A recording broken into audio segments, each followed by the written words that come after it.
Hello, my friends, and welcome to episode 19 of the Habitus. My name is Michael Pattison, and my co-host, his name, as always, is Bobby Lowe.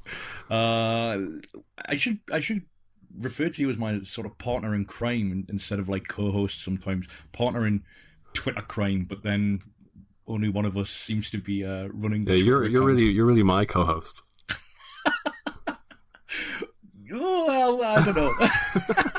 Anyway. This is going to be, on the one hand, one of our standard episodes in which we cover 4 unconnected films, each from a different decade. But on the other hand, we'll also be hosting our first ever guest, the first, we hope, of many, because we're starting to put a pool of erudite folks together who we hope are to select a film each that we haven't seen before, that they haven't seen before, and then they're going to join us for a discussion of said film. So we're going to, I should say, retain our chronological procession through the films themselves, Bobby, though of course listeners are free to consume each episode to whatever extent and in whatever order they like. It's still a shame, I think, that the SoundCloud app doesn't allow sort of like built-in chapters by way of comments in the same way that the desktop website does. But yeah, in the event our gargantuan running times prove to be too much of a challenge for a fortnight's worth of commutes, then feel free to dip in and out. So, as I said, 4 films this episode, the first of which is my pick, Alexander McKendrick's 1949 Ealing comedy Whisky Galore. And then, Bobby, what have you got?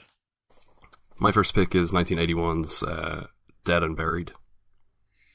Your first and only pick, as it happens. My only pick on this episode, yeah, that's true. Which will come to the reason why. Well, I've already hinted at why that is. And then the third film that we'll cover is another one of my films, which is City of Hope, the John Sayles ensemble drama from 1991. Before we are joined by our guest critic. So you're sacrificing a slot here on this episode. Right, Bobby? You only have one pick this episode because the fourth film that we're going to cover was chosen by our guest critic and host of the AllUnits podcast, Sean McTiernan, who has chosen Retribution, Kiyoshi Kurosawa's police procedural / ghost story from 2006. So first up is Whisky Galore. Is this the first episode on which neither of us have seen any of the films?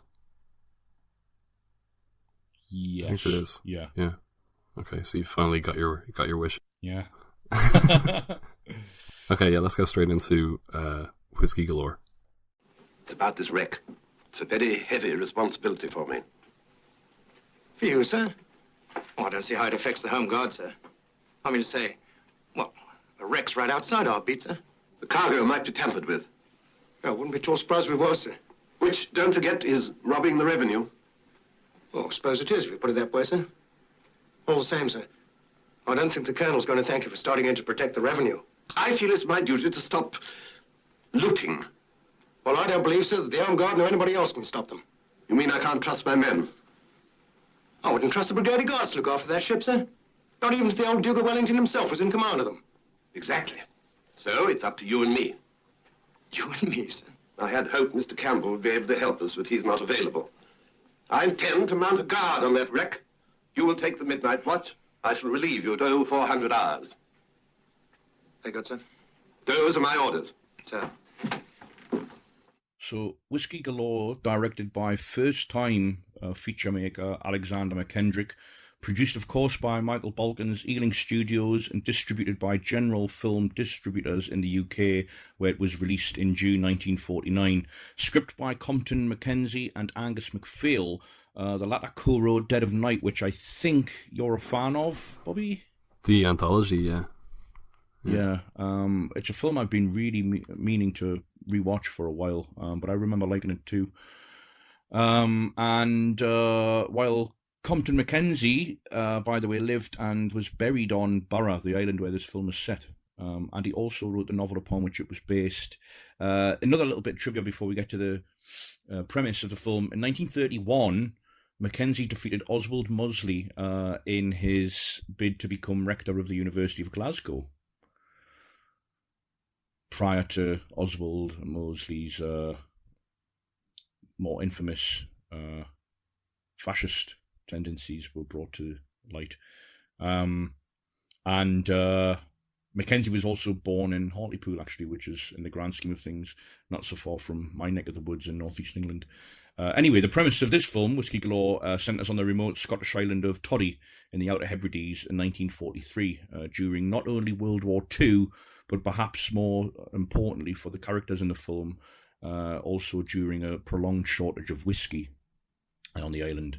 So that when the freighter SS Cabinet Minister runs aground just off its coast one evening, the very thirsty islanders are over the moon to discover that the cargo includes 50,000 cases of whiskey, and they go about securing the liquor in secret, falling under increasing suspicions from English Home Guard officer Captain Waggett, played by Basil Radford.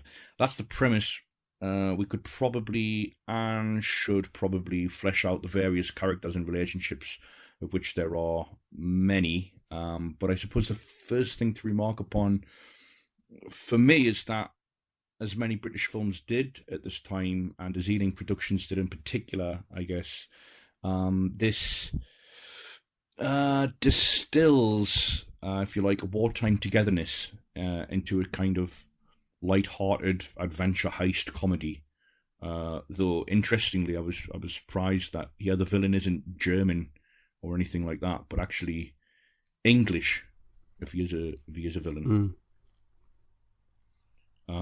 It's invested quite pleasingly in, or at least ostensibly very invested in, sort of Scottishness and Scottish mentality.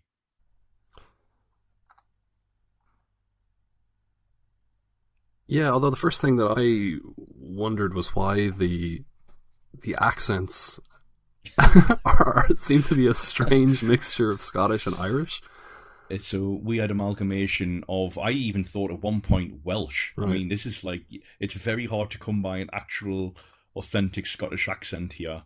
And I mean, it is the Outer Hebrides, so I'm not sure if, what I understand to be a traditional Scottish accent is a legitimate thing to search for here anyway. Sure. But yeah, you're right. It's like, it's a weird amalgamation of Welsh, Irish. And they speak Irish too. Other... They say sláinte, and I don't know. Anyway, whatever. But anyway, the Alexander McKendrick, who was raised in Glasgow, he said he sympathised with the with Waggett. He sympathised with the which is pompous, high-minded, but spoil-sport attempts of Waggett to foil the looting. He said later, "I began to realise that the most Scottish character in Whisky Galore is Waggett the Englishman. He is the only Calvinist Puritan figure, and all the other characters aren't Scots at all. They're Irish." But yeah, it's interesting that the quote unquote villain is so. He was my favorite character. He's not like he's the most kind of. I suppose he's the most interesting and the most kind of sympathetic because he's the one with the clearest. Like he's genuinely just sort of trying to do his duty, and he has this sort of. It is kind of pompous and self-important, but it's like out of all proportion with his station. He has this like sense of self-importance, like he's like whenever he contacts his superiors in England to report what's going on the island, they clearly don't care. Yeah, I mean, one of them is even like, save some whiskey for me. They just think it's the most trivial thing, and he thinks it's the most important thing in the world. He thinks he's like, on the front or something, and like the Germans are going to invade any minute, and that's pretty amusing, but kind of charming as well. He sort of emerges as he's more the obstacle, not the villain, but like he's the obstacle to the would be heist of liquor from the ship. But he's not clearly defined as like the key character here, because it's more of an ensemble piece, right? And it is interesting because I do agree that he does emerge as the most sort of dramatically interesting. I mean, so you've got like Sergeant Odd, who returns from the front, and who has sort of marital ambitions or his marital sights on local lass Peggy McCroon, played by Joan Greenwood, who is one of two daughters of old man McCroon, if you like. So you've got that set up. Like, you've got like two localish lads, one older than the other, seeking marriage with two sisters. And then you've got their husband and wife. And then you've got all these other different characters, secondary characters established on the island. And then obviously Waggett, who is the chief officer, of the local home guard. So it's like, I mean, I've mentioned that, Ealing was making a lot of films of this ilk during the war. Does this film seem, or is it slight to you? Yeah, very, yeah. Yeah. And it's not like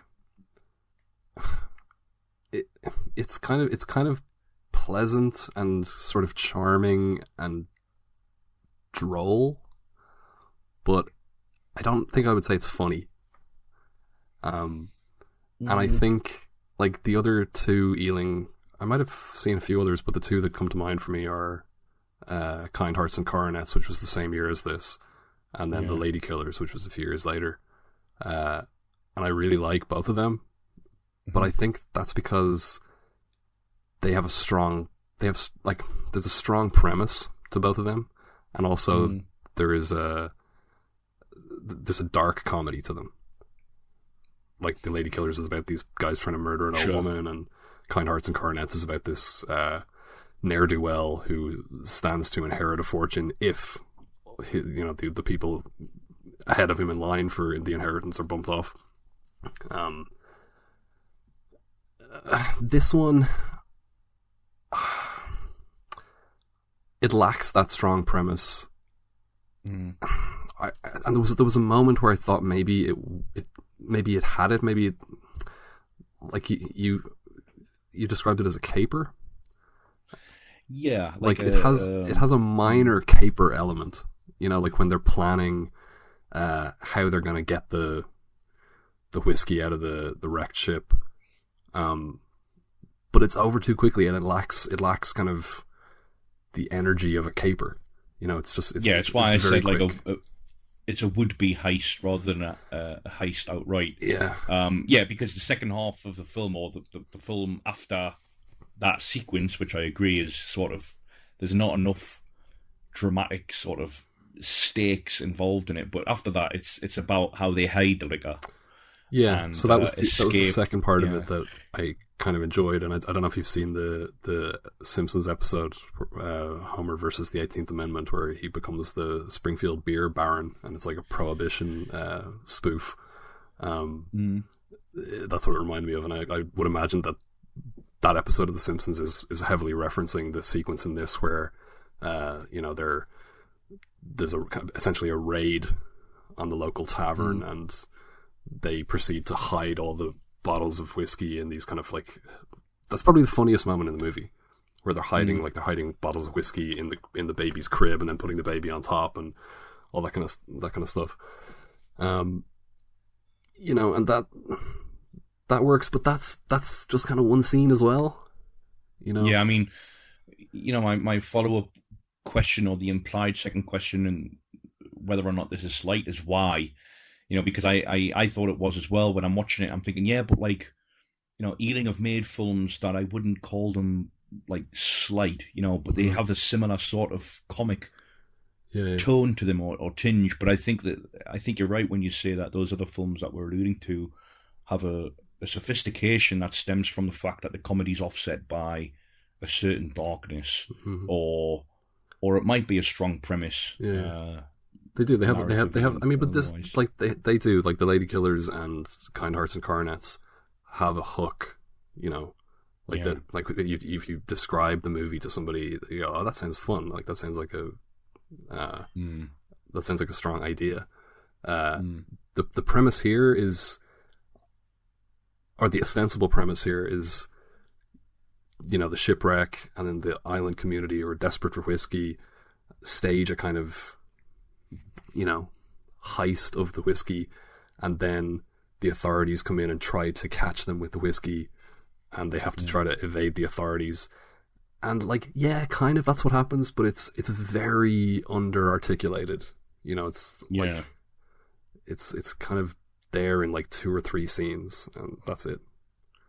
You've got certain character details here and different kinds of gags that are, I would go so far as to say they were funny. You've got Sergeant Odd, played by Bruce Seton, by the way, who returns from the front, and he's greeted immediately with absolute misery etched onto the faces of the locals, and he's obviously, because he's unknown to him, there's no whiskey about.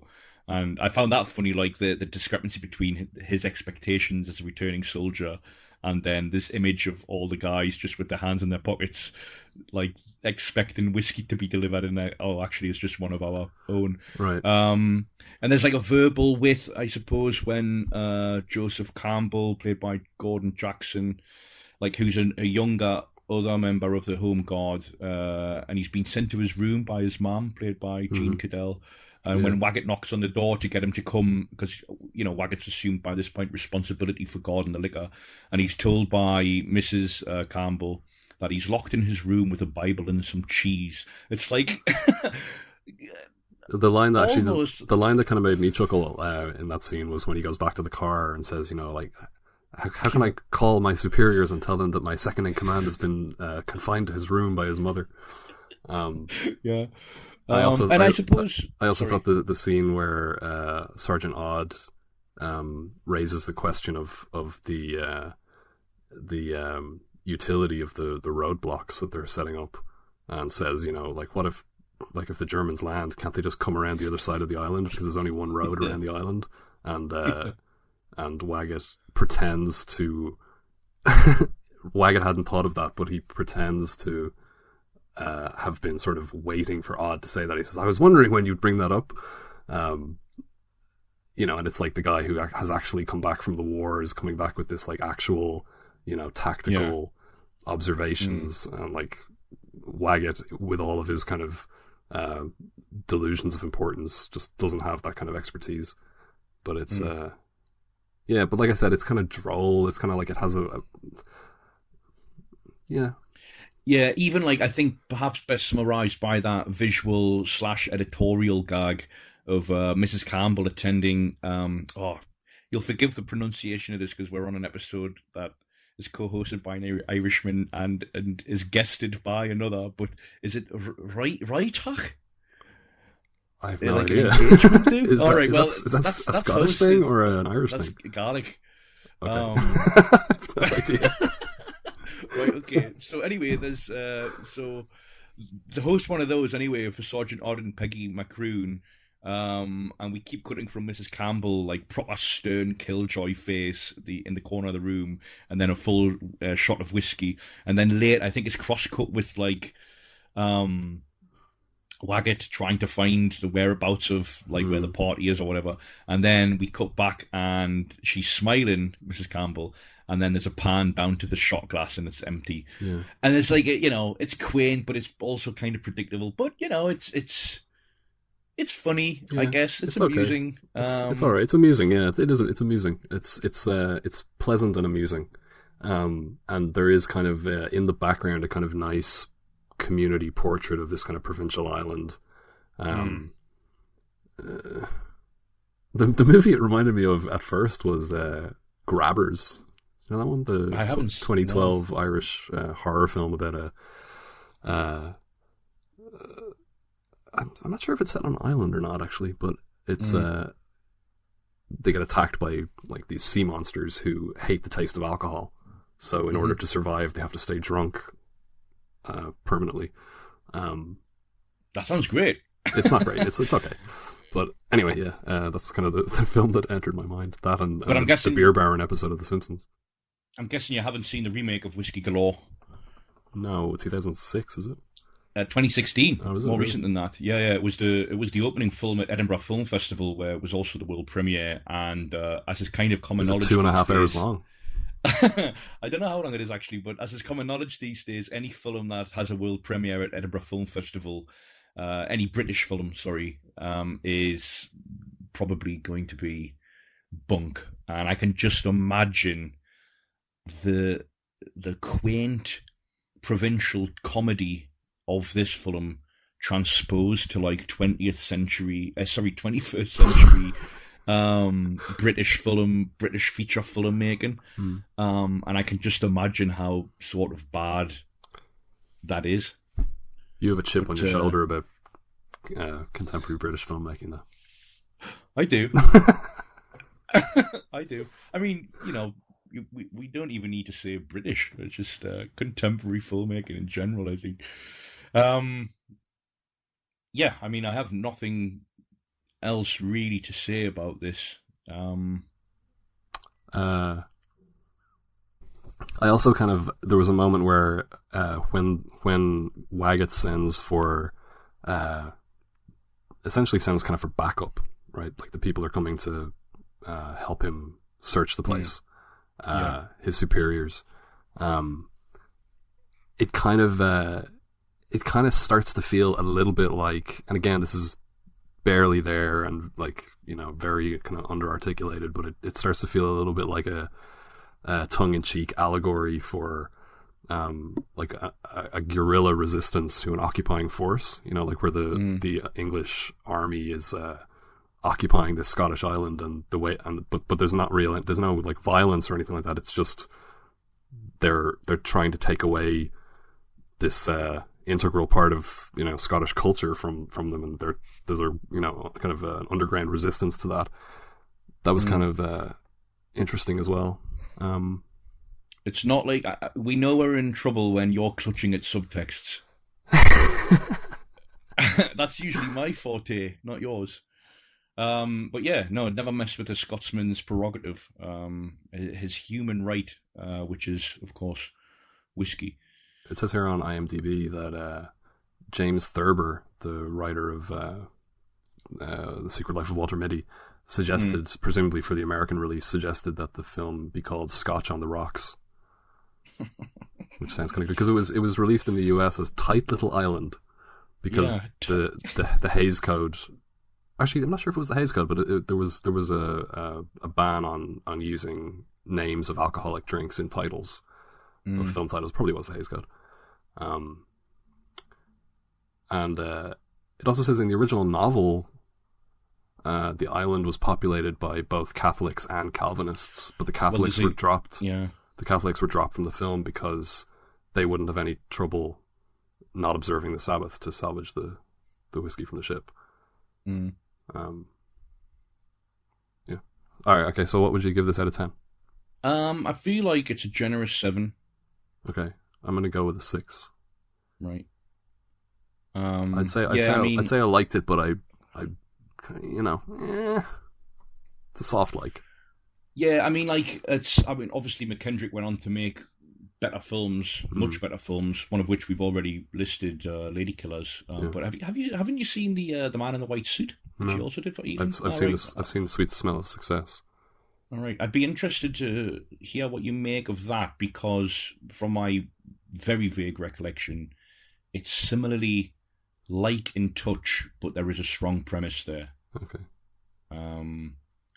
But yeah, I mean, it's fine, I guess, and I'm more inclined to go easy on a film like this because of the talents involved, and because, you know, at no point in its slim running time was I like, oh, come on, this is a bit boring. Like, but yeah, no, I'm you know, happy to move on from the shores of Toddy, Scotland, to the coast of Potter's Bluff, New England. Let's go to Dead and Buried.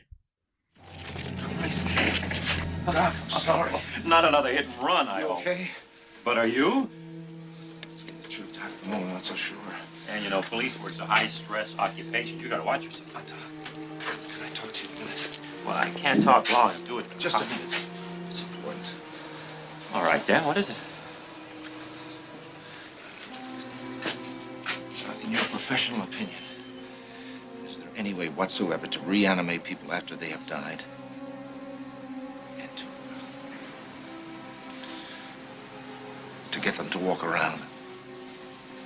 Oh, you have been working too hard. I'm not joking. My God, you're serious. Do you remember what you said after examining that particle of human skin on the supposed hit and run? Sure, I said it had been dead months. Well, it wasn't months. It was my car. It was my accident. It happened the night before. Couldn't be. I'm telling you it was. Listen, maybe Norman was giving you a tune-up 3 months ago, and he scraped his arm on your grill. Doc, corpses have been disappearing from their graves. Well, if that's true, that's very distasteful, but they have not. They're not being restored to life. That's for sure. So Dead and Buried, directed by Gary Sherman, from a screenplay by Ronald Shusett and Dan O'Bannon, based on a story by Alex Stern and Jeff Miller, produced by Robert Fentress, Richard St. John's, and Ronald Shusett for Avco Embassy Pictures. Released in North America in May of 1981, grossed $216,000 domestically, and has been it's kind of like a cult movie now. It sort of was forgotten, understandably, given its commercial performance. I thought you were going to go straight into it there, just saying understandably because it's shit. I was like, whoa, easy, Bobby. Okay, so James Farentino stars as Dan Gillis, sheriff of the small New England coastal town of Potter's Bluff. In the film's opening scene, we see a mob of townspeople attempting to kill a visiting photographer. He's beaten, tied to a post, and then set on fire. He survives and is taken to a hospital where he's murdered just out of sight of the sheriff and the doctor by a nurse. As more visitors are murdered by the townspeople each day, Sheriff Gillis, assisted by Dobbs, the local coroner mortician played by Jack Albertson, works hard to discover the motive for the killings. Gillis becomes increasingly disconcerted as a grisly death occurs every day. In each case, the killers photograph the victims as they are murdered. He becomes still more disconcerted when the recently murdered seem to be returning unharmed to civilian life with no memory of their experience.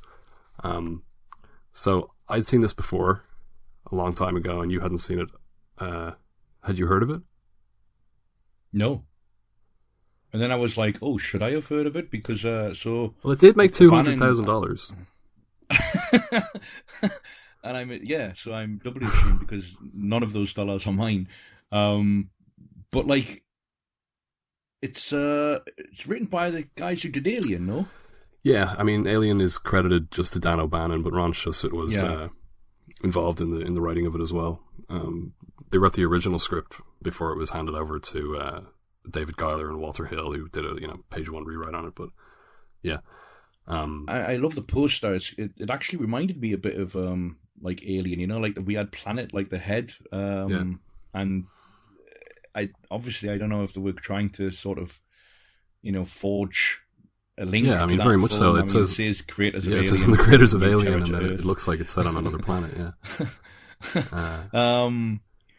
But I don't know the extent to which it's very difficult to know what elements of a script are attributable to certain writers. I mean, this is obviously on a different planet to Alien, let's say, in terms of its tone and its energy and feel and vibe. Yeah. But I'm guessing you suggested that we watch it because you're a fan, or was it because you wanted to figure out if you did like it or not? No, it's because I really, really like it. Yeah, I think it's very good. Yeah, I mean, it's a million miles from Alien. Yeah, it's a completely different subgenre. So it's essentially like a small town paranoia story, along the lines of the Stepford Wives or Invasion of the Body Snatchers or something like that. Yeah. That's kind of the macro aspect, and then the more sort of personal, emotional aspect of it is kind of marital mistrust. Because something I didn't mention is that the most disconcerting thing that the sheriff discovers in the course of his investigation is that there's a possibility that his wife is mixed up in in what's going on. This is the small town paranoia thing, like I mentioned, Stepford and Body Snatchers, but it's without the science fiction element. It's got more of a kind of folk horror sort of supernatural twist with like witchcraft, voodoo. You know, it's like a kind of a cult kind of thing going on.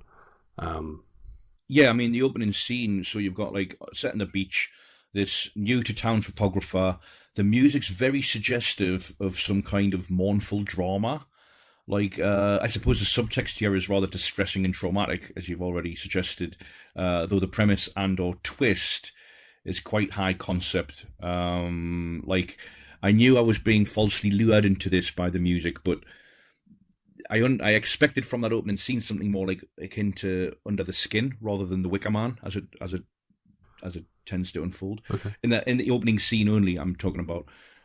Sure. What's interesting here, I can see the Under the Skin comparison. And what's interesting here is like the perpetrators are known early, like the people who are committing the murders. We know who they are. So there's that conspiracy angle that runs alongside the sort of mystery as seen through detective, the sheriff's eyes. Like, we know who's murdering people, but we don't know why. Yeah. And so stemming from that, and which is where his wife Janet, played by Melody Anderson, comes in. Stemming from the fact that from that is like she's a primary school teacher. And she has a sort of built-in alibi for the narrative quirks, like, you know, the presence of a camera, the voodoo and the witchcraft. Everything gets explained in ways like, oh, well, it's for the kids and the children. She's somehow fucking teaching witchcraft and voodoo. Yeah, he discovers a book on witchcraft and voodoo with, like, you know, specific passages outlined and a weird kind of ceremonial dagger and everything, and they're hidden in like her underwear drawer or something like that. But she whenever he brings it up with her, 3 or 4 times throughout the course of the movie, he has some reason to be suspicious of her, even though he doesn't want to be. And when he raises the question with her, she always has like what seems, I mean, we know there's something going on, but like, you can see from the point of view of somebody who wants to believe her how it would seem like a perfectly reasonable explanation. And then he does go to the school, and she is actually teaching the kids about witchcraft and voodoo. Yeah. So it is. You do have a mystery structure, and I do agree that the revelation at the end is quite high concept. And my only real problem with the film is that. So this is a kind of an issue with mystery stories in general, in that it can be difficult to satisfactorily exposit your theme, because you can be, not necessarily, there's a way to do it, but it depends on the it's different for each story, but there can be a tendency to hold your cards too close to your chest and then reveal everything at the end, leaving yourself kind of no time to explore the ideas openly, Which is why I said, like, the premise and or twist is, well, the subtext of it is very distressing and traumatic, and I agree that perhaps, like, those ramifications, we don't really have any time to sort of dwell upon them. Right, because there's kind of a dual revelation at the end. Well, actually, there's more than that, but like thematically, I think there are 2 kind of big reveals. The first, the plot-based one, sort of being that the person behind all of this is Dobbs, the mortician, played by Jack Albertson, who's best known for playing Charlie Bucket's kindly grandfather in Willy Wonka and the Chocolate Factory. Oh, fucking hell. Oh, wow. Yeah. So he, that day in Wonka's factory just really fucked him up. And then he sees himself as some kind of artist who is the reanimated bodies are his works of art.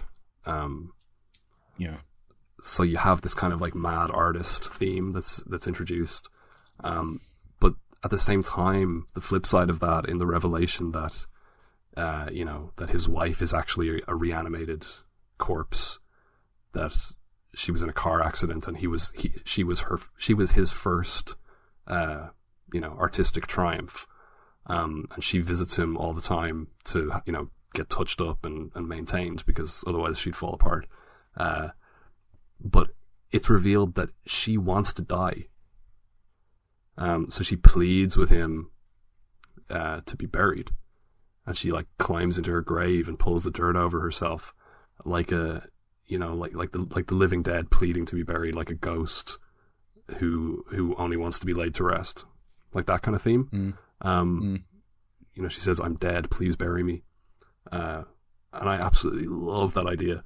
I mentioned on a previous episode, might have been when we talked about Black Christmas, Bob Clark's earlier film Death Dream, which has a similar theme about a Vietnam, a soldier killed in Vietnam who comes back to his parents, but he's dead, and he just wants to be buried. But that's established at the beginning of that film, so the film has time to like kind of fully explore those themes. And then on top of that, you have this kind of like implicit sort of necrophilic theme that's emerging out of the scenario as well. But yeah, I mean, like that. See, that all works for me, but I would question, and this is more of a general question about like mystery structure in general, like as a means by which to explore ideas, and themes and things like that.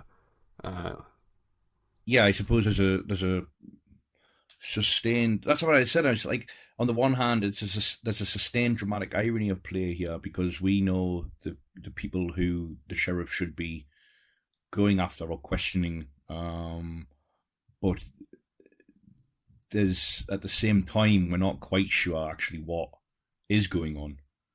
So we know to some degree what should be happening, but then to another degree we don't. What I will say is, what I found interesting is that so you've mentioned like the marital distrust that creeps into the overall theme of the film. Before it even got to that point, I was making note of the fact that it seemed to be integrating in interesting ways the social pillars, if you like, or pillars of a social fabric into this weird conspiracy. So you've got obviously the sheriff, the teacher as his wife, a doctor, a mortician, and a hotel proprietor who is pretty great, scene-stealingly good here. Is this weird, like, eccentric, who also has like revelations to add to the scenario with regard to Janet, the sheriff's wife. So that was interesting in itself, before I even got to thinking about why it's interesting, or the way in which it was, unfolding was interesting. Like, and I suppose in obvious terms, the setting was recalling, as I was watching it, the fog. The fog. That's interesting, because for me it was Jaws. Right.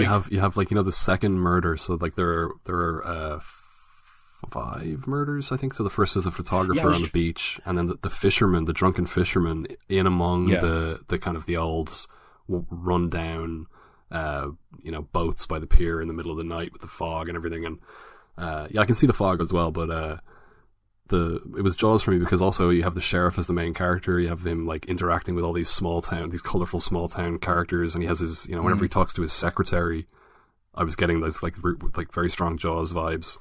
Yeah, I mean, Jaws is a lot more familiar to you than it is to me, because I can't remember the last time I watched that, whereas I watched The Fog relatively recent. But yeah, I read that the main sort of street of Potter's Bluff was full under Mendocino in California. Yeah. Which is interesting. Yeah. They waited for foggy conditions to shoot it. Yeah. What I was going to ask is, what do you make of like the family who comes into this town, and then their car sort of breaks down, and they go to cafe or diner where a lot of the reanimated are housed, let's say, and sort of operating. And then they find themselves in like an abandoned house in the town. Like, but then they sort of kind of just disappear. Oh yeah, okay. So, well, I have them written down here as the third murder. Yeah. So photographer, fisherman, family, then the young hitchhiker, and then finally the doctor. But the family, so their car gets a flat tire.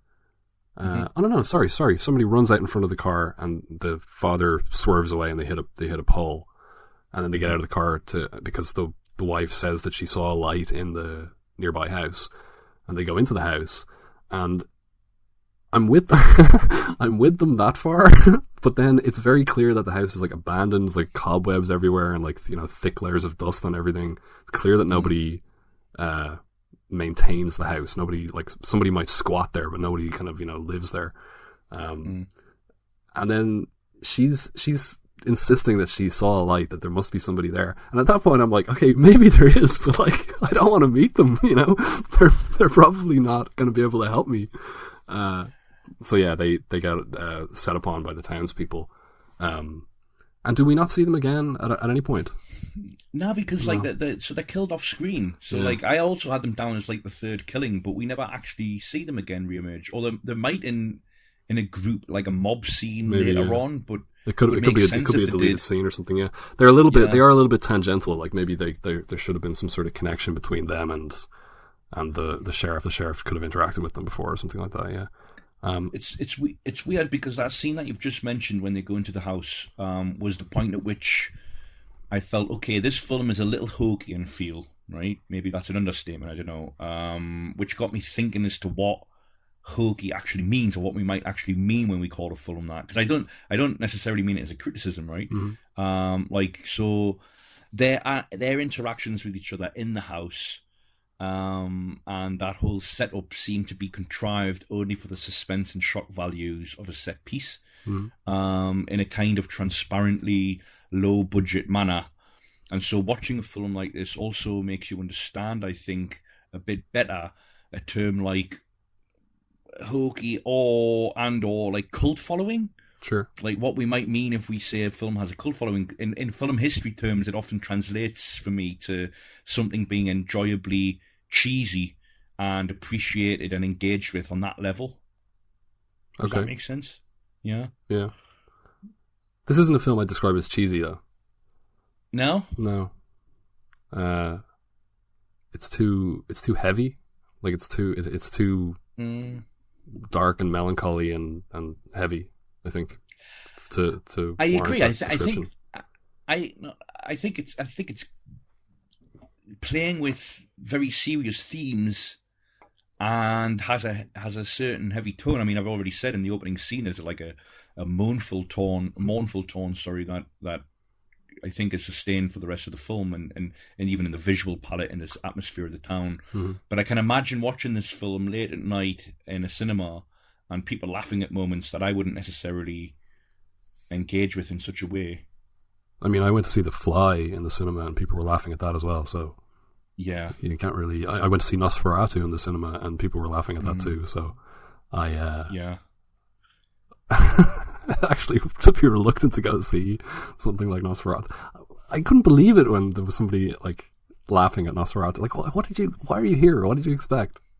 Yeah, I mean, like it's the whole, that performative cinephilia, right? Like the genteel you can imagine the genteel geriatrics laughing at a repertory screening of Whisky Galore, even, like just being absolutely fucking doubled over with laughter. Yeah, but that's like because it's a comedy though. But like Nosferatu, it was like, I'm laughing at this like Nosferatu's not a comedy, like I'm laughing at the parts of this that I think are just like incredibly dated and shit. And the people laughing at The Fly were laughing at Jeff Goldblum because Jeff Goldblum has become some sort of meme, apparently, in recent years. So I presume these are people who hadn't seen The Fly before and just thought it was hilarious because Jeff Goldblum was in it. But anyway, yeah. So I mean, I wouldn't necessarily measure the merits of the film based on how people respond to it. Like it's got that sort of early 80s New England setting, feel, approach. Like, the scene that we've just heard, like I can imagine that being received kind of in a way that's sort of opposite to the intentions of it. And I'm asking these as like kind of broader questions, because I'm not saying it's any, it's not to the film's detriment or anything, or that the film's failed to. No, of course not. I mean, that's just like what you're asking is kind of like, can you, and if you can, on what grounds can you sort of police people's mode of response to things? Because, like, if I went to a screening of Whisky Galore and people were laughing, like, in an exaggerated fashion from my point of view, it wouldn't bother me at all, really. But that woman laughing at Nosferatu, like, she wasn't just laughing, she was like derisively snorting out her nose at all of the sort of melodrama scenes, of which there are many in Nosferatu, it annoyed me so much. No, I can imagine. Yeah. Like, it ruined my viewing experience of it, but at the same time, unless you like, and you can't say like, just look, absolute silence in the cinema, because people are allowed to. Yeah, you can. No, but if it was a comedy, for example, you'd have to allow people to laugh. Of course, yeah. Right. I don't know. It's hard. It's a hard one, but this film did play in the Horror-thon in the IFI. I think last year, maybe the year before. And did you see it? No, I saw it years ago. Right. I couldn't go, but I did want to. But yeah, no, I mean, I don't know. Like, it depends. Like, you just approach different films with, like, you don't go into Whisky Galore expecting it to be like a contemporary film, and you don't go into, I don't know, you just adjust your expectations, which doesn't necessarily mean lower your expectations. It just means adjust them to the kind of film that you're about to watch. It's a different mode of modernism, I suppose, and it's a different approach to verisimilitude or whatever. Like, yeah, I mean, it's just, but it was something that sort of, for a moment, distracted me during that scene in particular in the house and maybe it was because, like, the family is so obviously, as you said, to use your word, tangential to the plot. Yeah. That I was just like, well, what like, why is it? It felt gratuitous in a way that other films are deliberately, and so play up to that cultish aspect, almost in anticipation of soliciting laughs in a cinema. Do you know what I mean? Yeah, no, the film's definitely not tongue-in-cheek in that way, or self-deprecating. No. I do love, it's something that I really respond to in these kinds of things, is when our protagonist is a rational skeptic. Not skeptic in like a philosophical sense, but like just like a kind of, down-to-earth, pragmatic person who, like, he's the sheriff of a small town, and like he deals with the daily business of that position in a reasonable sort of way, but he's slowly exposed to increasingly inexplicable phenomena, and initially has some sort of, like, rational explanation for it, and then eventually, and then you get to the scene, and there's always one scene where it's like the I don't know what to believe anymore moment. It's like, so are you saying that, this is what's happening? And it's like, look, I just don't know what to believe anymore. I love that. I always love that moment where it's just like the character just, everything that they thought was possible, or everything that they thought was, it's just sort of all just unraveling. Yeah, no, I really like this movie. Who's your favorite character? What's his name in Willy Wonka? Uncle, or Grandpa, probably Grandpa Joe. Right. Well, I've already mentioned the landlord, the hotel proprietor. I'm going to go with him. I actually thought that the mortician, Dobbs, while I was watching it this time, like it's a long time since I saw this film the first time, and I was thinking, is he involved in what's going on? You know, because it's he seems to be presented to us right from the beginning as like, this is the guy responsible for this, clearly. Like, he's obsessed with his dead bodies and, you know, but then it becomes so, there's so many, like, you know, glowing arrows pointing at him that it starts to feel like it could possibly be a red herring. And then he comes into the police station and seems to be, on the sheriff's side. Like not knowing what's going on, and like reporting the body being taken from the funeral home, and I like that as well. It's a great sequence when he sort of reanimates the hitchhiker. So like, reduces her down to the like mannequin like skull, and then like, you know, repaints it and everything else. Yeah. Then sorry, just one more thing. One question that I have is the exact nature of the reanimated people, because he says that they only believe what he tells them to believe. They only know what he tells them. And I'm not sure how. Like, for example, his wife then, you know, pleads to be buried and that kind of stuff. It's like there seems to be a certain degree of autonomy, and even in himself then, because the final twist is that he also is one of the reanimated bodies, the sheriff. Yeah, of course, yeah. Right, so like his hands start to fall apart, which I had also forgotten that twist at the end. It's a great final freeze frame. Yeah. Anyway, okay, so what would you give this out of 10? Well, you know, I started the episode, like, I had it in mind, think of it as 7, but then I feel like that means that I enjoyed it round about the same as Whisky Galore, and I feel like the length and nature of the discussion that both films each film has prompted, I feel like this 7 would be harsh, so I'm going to go 8. Yeah, it's an 8 for me as well. Yeah. Okay, alright. I'm feeling generous. Yeah. So we move on to City of Hope. I understand why you want to hold your ground on this thing. Oh? Why is that? Because you're telling the truth.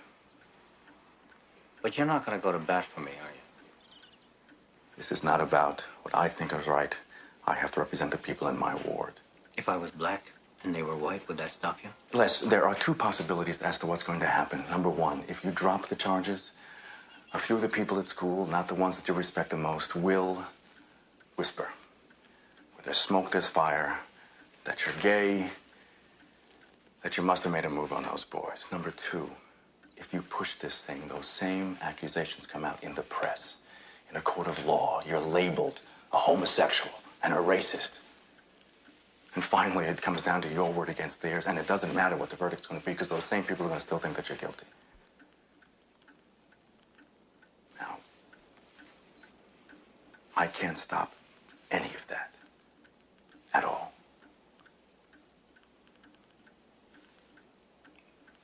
But if you do drop the charges, I will do everything I can to make it a clean break.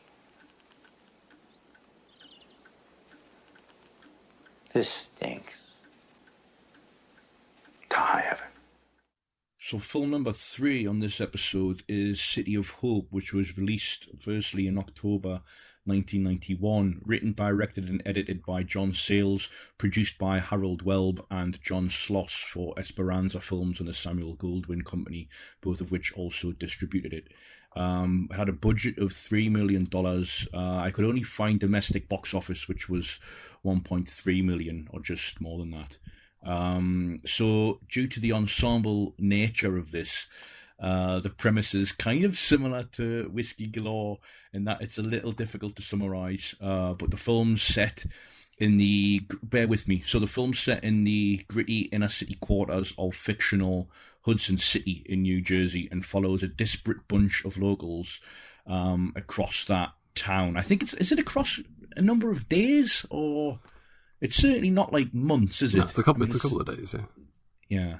And follows Nick Rinaldi, played by Vincent Spano, working a dead-end so-called no-show job on a construction site for his wealthy contractor dad, Joe, played by Tony LoBianco. Disillusioned, Nick walks out of the job in search of greater autonomy in his life and hooks up with Angela, played by Barbara Williams, a single mother whose ex-husband is a police officer who used to beat her fucking A-cab. Now, Nick gets caught up in a kind of botched small-time robbery at the same time as local school teacher Les, played by Bill Raymond, the Greek from The Wire, is assaulted by two black school kids who, when caught by police, claim Les tried to sexually assault them, which in the clip we just heard becomes a bit of a dilemma for Wynn, a black politician played by Joe Morton, a year before he sadly got blown up in Terminator 2 Judgment Day. I won't go much beyond that. The film obviously covers a lot of social ground, emotional ground too. It never really settles on any one thing. That was a very, very basic summary of, I think, a very difficult to summarize film. And to be honest, its 129-minute runtime is actually a little slim given the narrative and thematic ambitions, would you say? Yeah.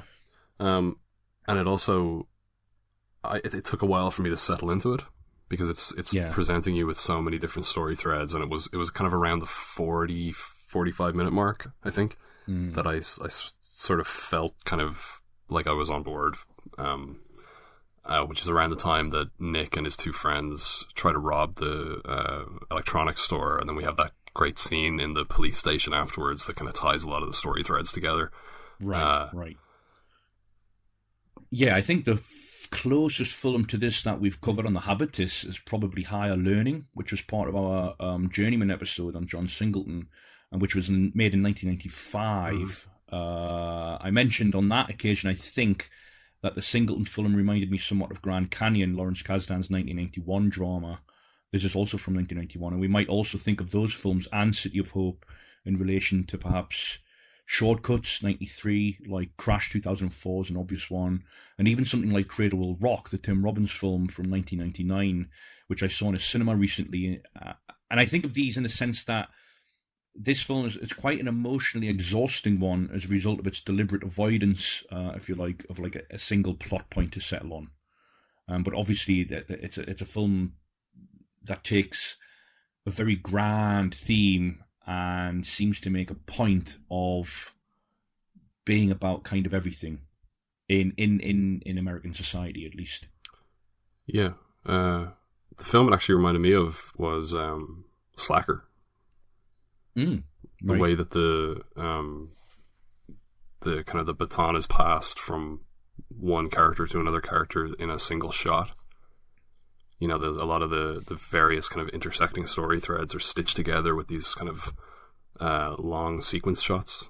Like they're not showy. Yeah. They're kind of quite precisely choreographed sequence shots. Yeah, it's true. I mean, you've got like, it makes a persistent point of these interrelations. So you've got like pans, follow shots, tracking shots, and then I think later on, once we get to grips with some of the characters, it then takes the luxury of like parallel editing to underscore similarities across racial divides, class divides. Like you've always got in these kinds of things, a late night sex scene is like an obvious go-to reminder that everyone's like nothing but human after all.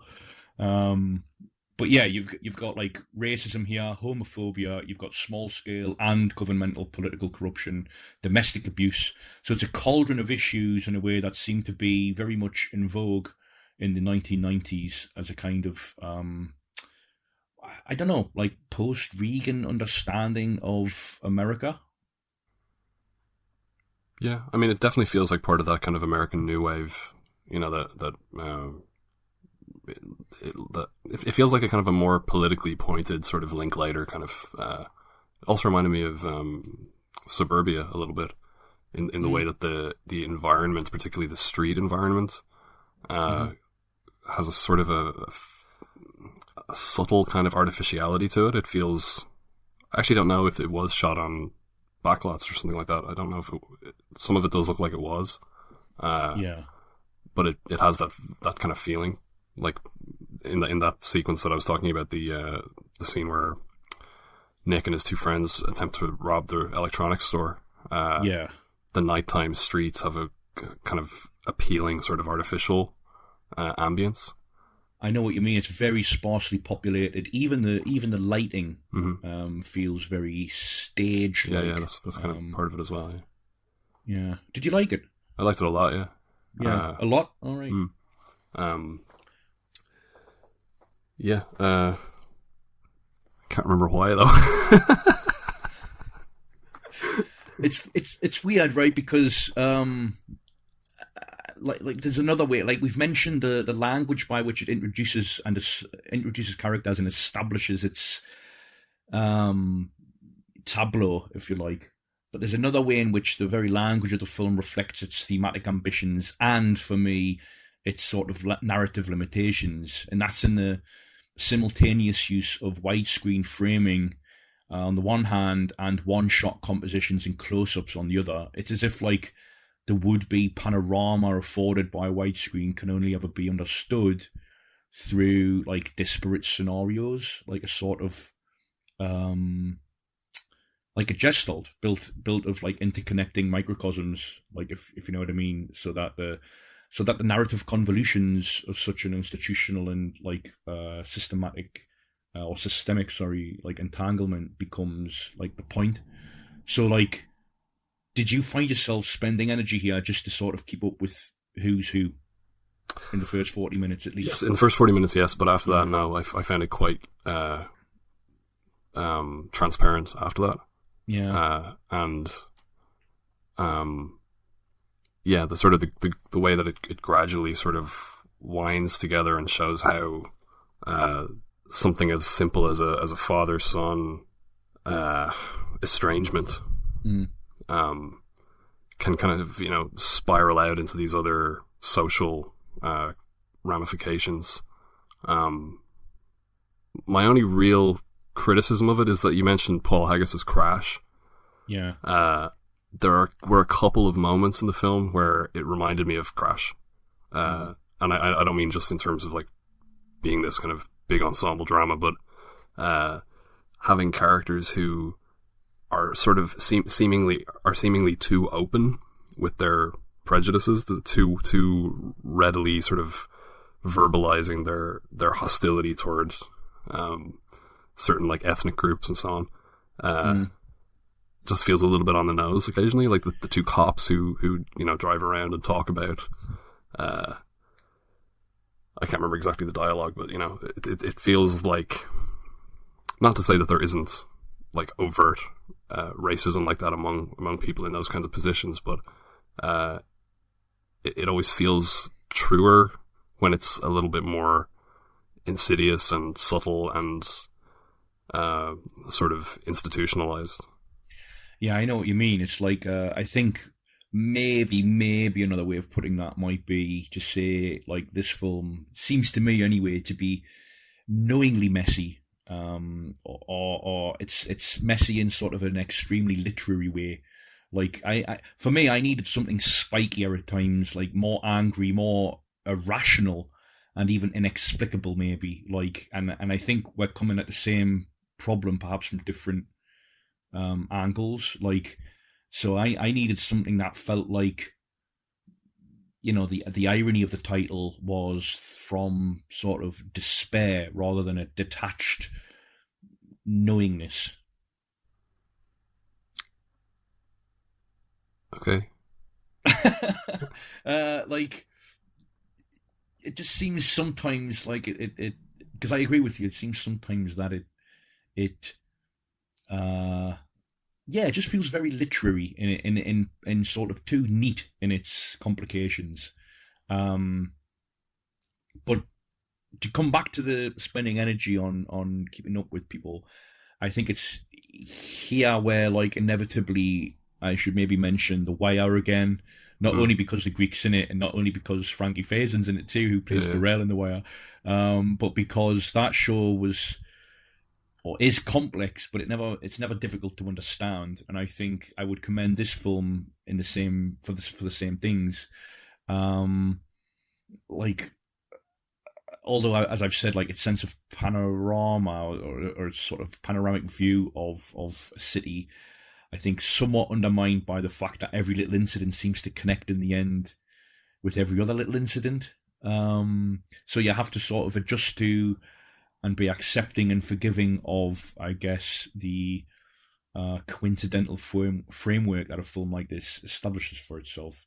Like, whereas, you know, if you hop forward to the end of the 1990s and consider a film like Paul Thomas Anderson's Magnolia, that film, Magnolia, seems very, like, that very knowingly establishes its theme of chance and runs with that kind of thing in a much more, I think, thematically coherent manner. Like, the energy of Magnolia is a lot more sort of focused and disciplined, right? And seems to able to follow through on its ambition in a way that it still feels kind of urgent and resonant, in a way that, despite ostensibly seeming more urgent, if you like, in terms of its themes, City of Hope isn't, because for me it seems a little like dated or even naive, you might say, in its attempts to articulate and understand like xenophobia and corruption as part of the same system, which obviously they very much are, but the film seems maybe a little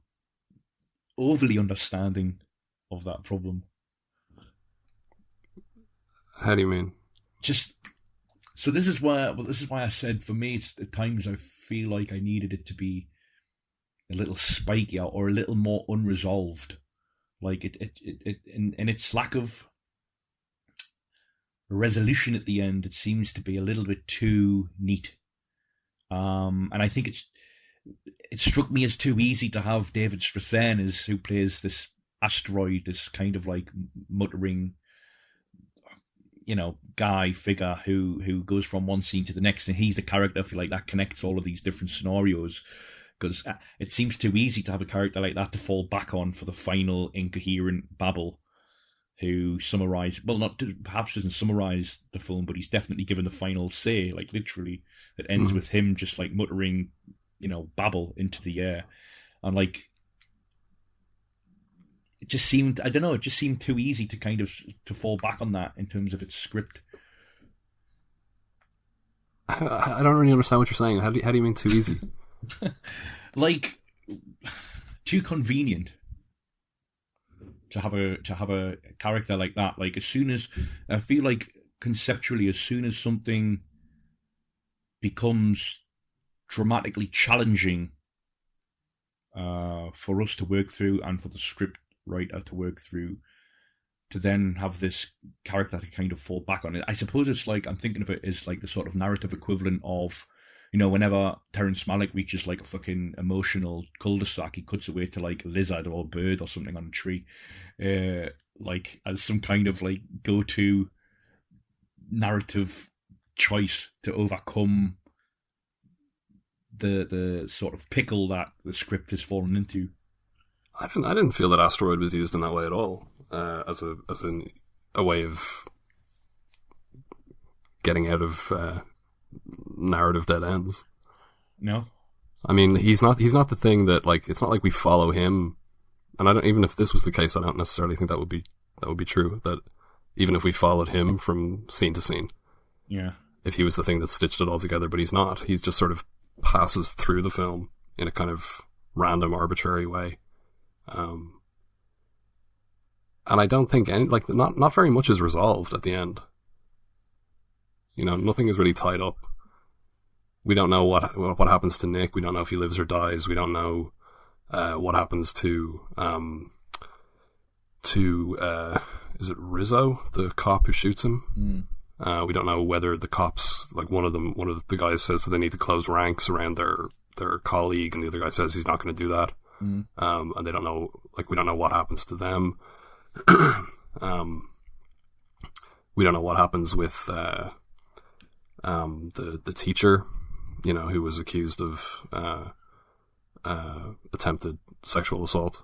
Yeah. When we leave him, he's going for a run to, you know, and one of the kids who assaulted him, who's been like on the fence about upholding his alibi or his story and actually coming clean, goes to his house and says, "Can I run with you?" And, you know, it's I suppose it's hopeful of some kind of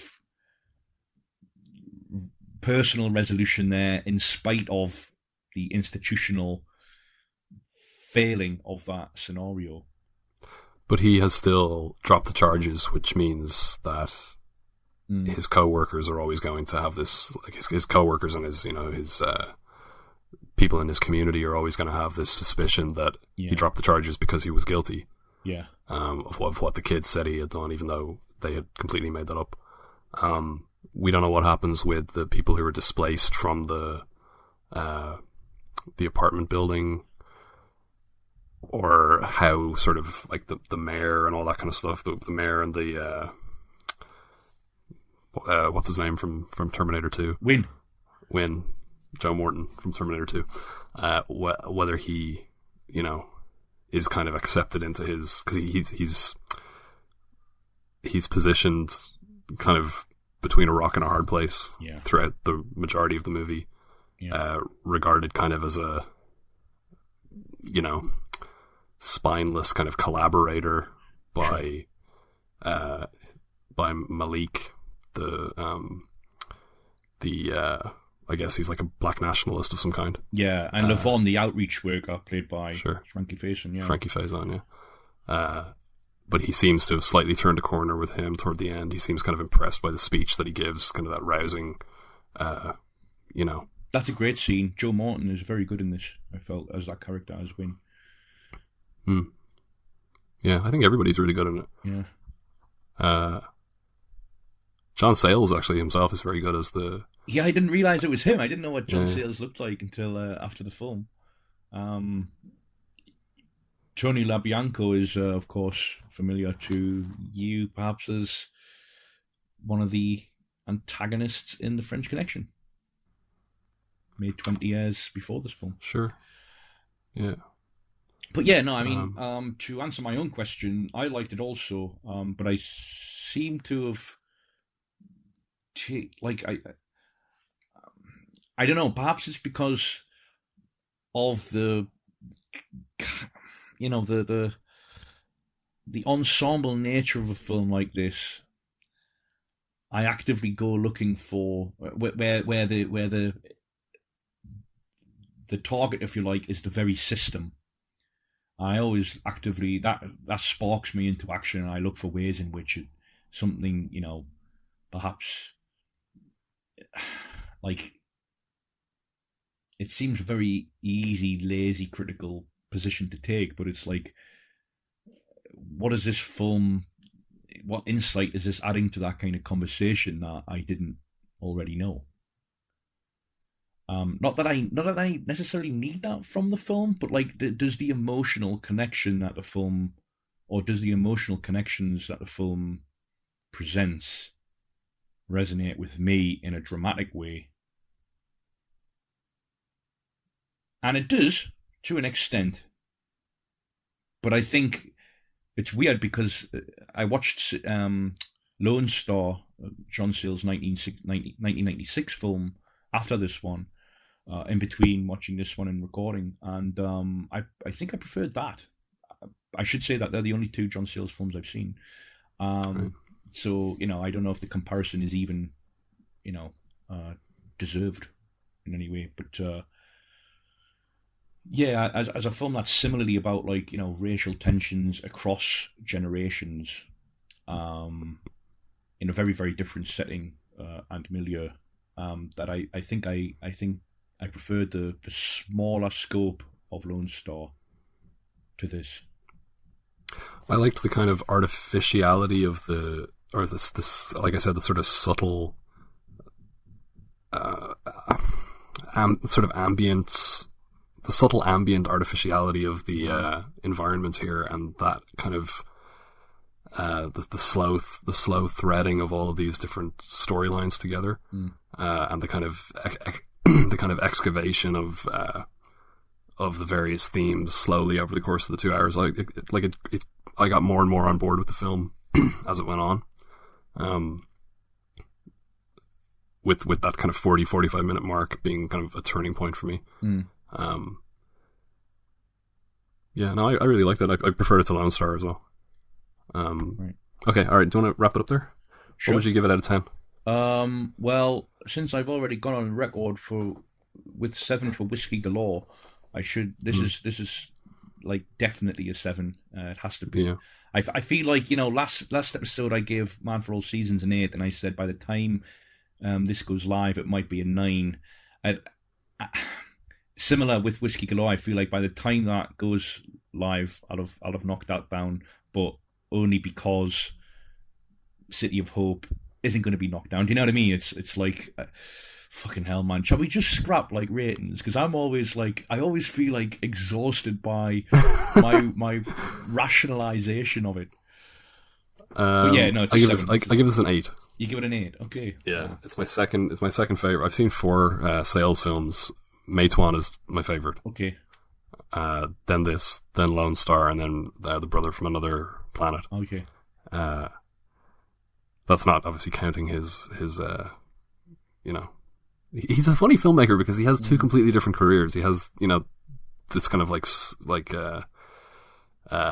social drama kind of thing that he does, and then he also has the stuff that he does for a paycheck, which is like writing movies like Piranha and Alligator and The Howling and that kind of stuff, like horror and exploitation stuff, and doing it very well. But nothing in his directorial filmography veers in that direction at all. But is Matewan as contemplative as this in its? It's actually pronounced Matewan. Matewan.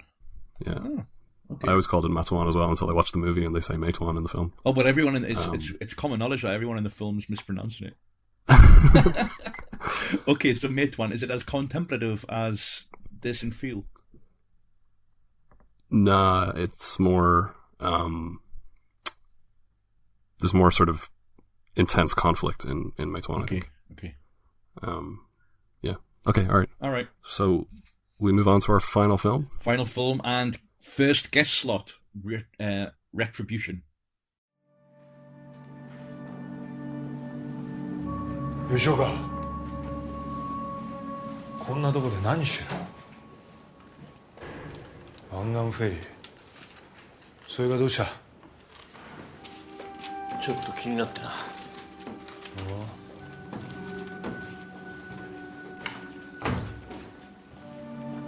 お前どうして電話に出ない？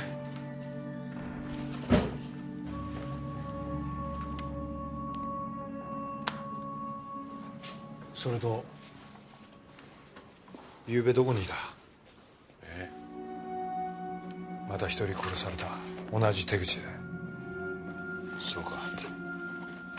ゆうべ夜8時、お前どこにいた？その辺ほっつき歩いてた。証明できるか？俺が疑われてんだな。好きにしろ。おい待てよ。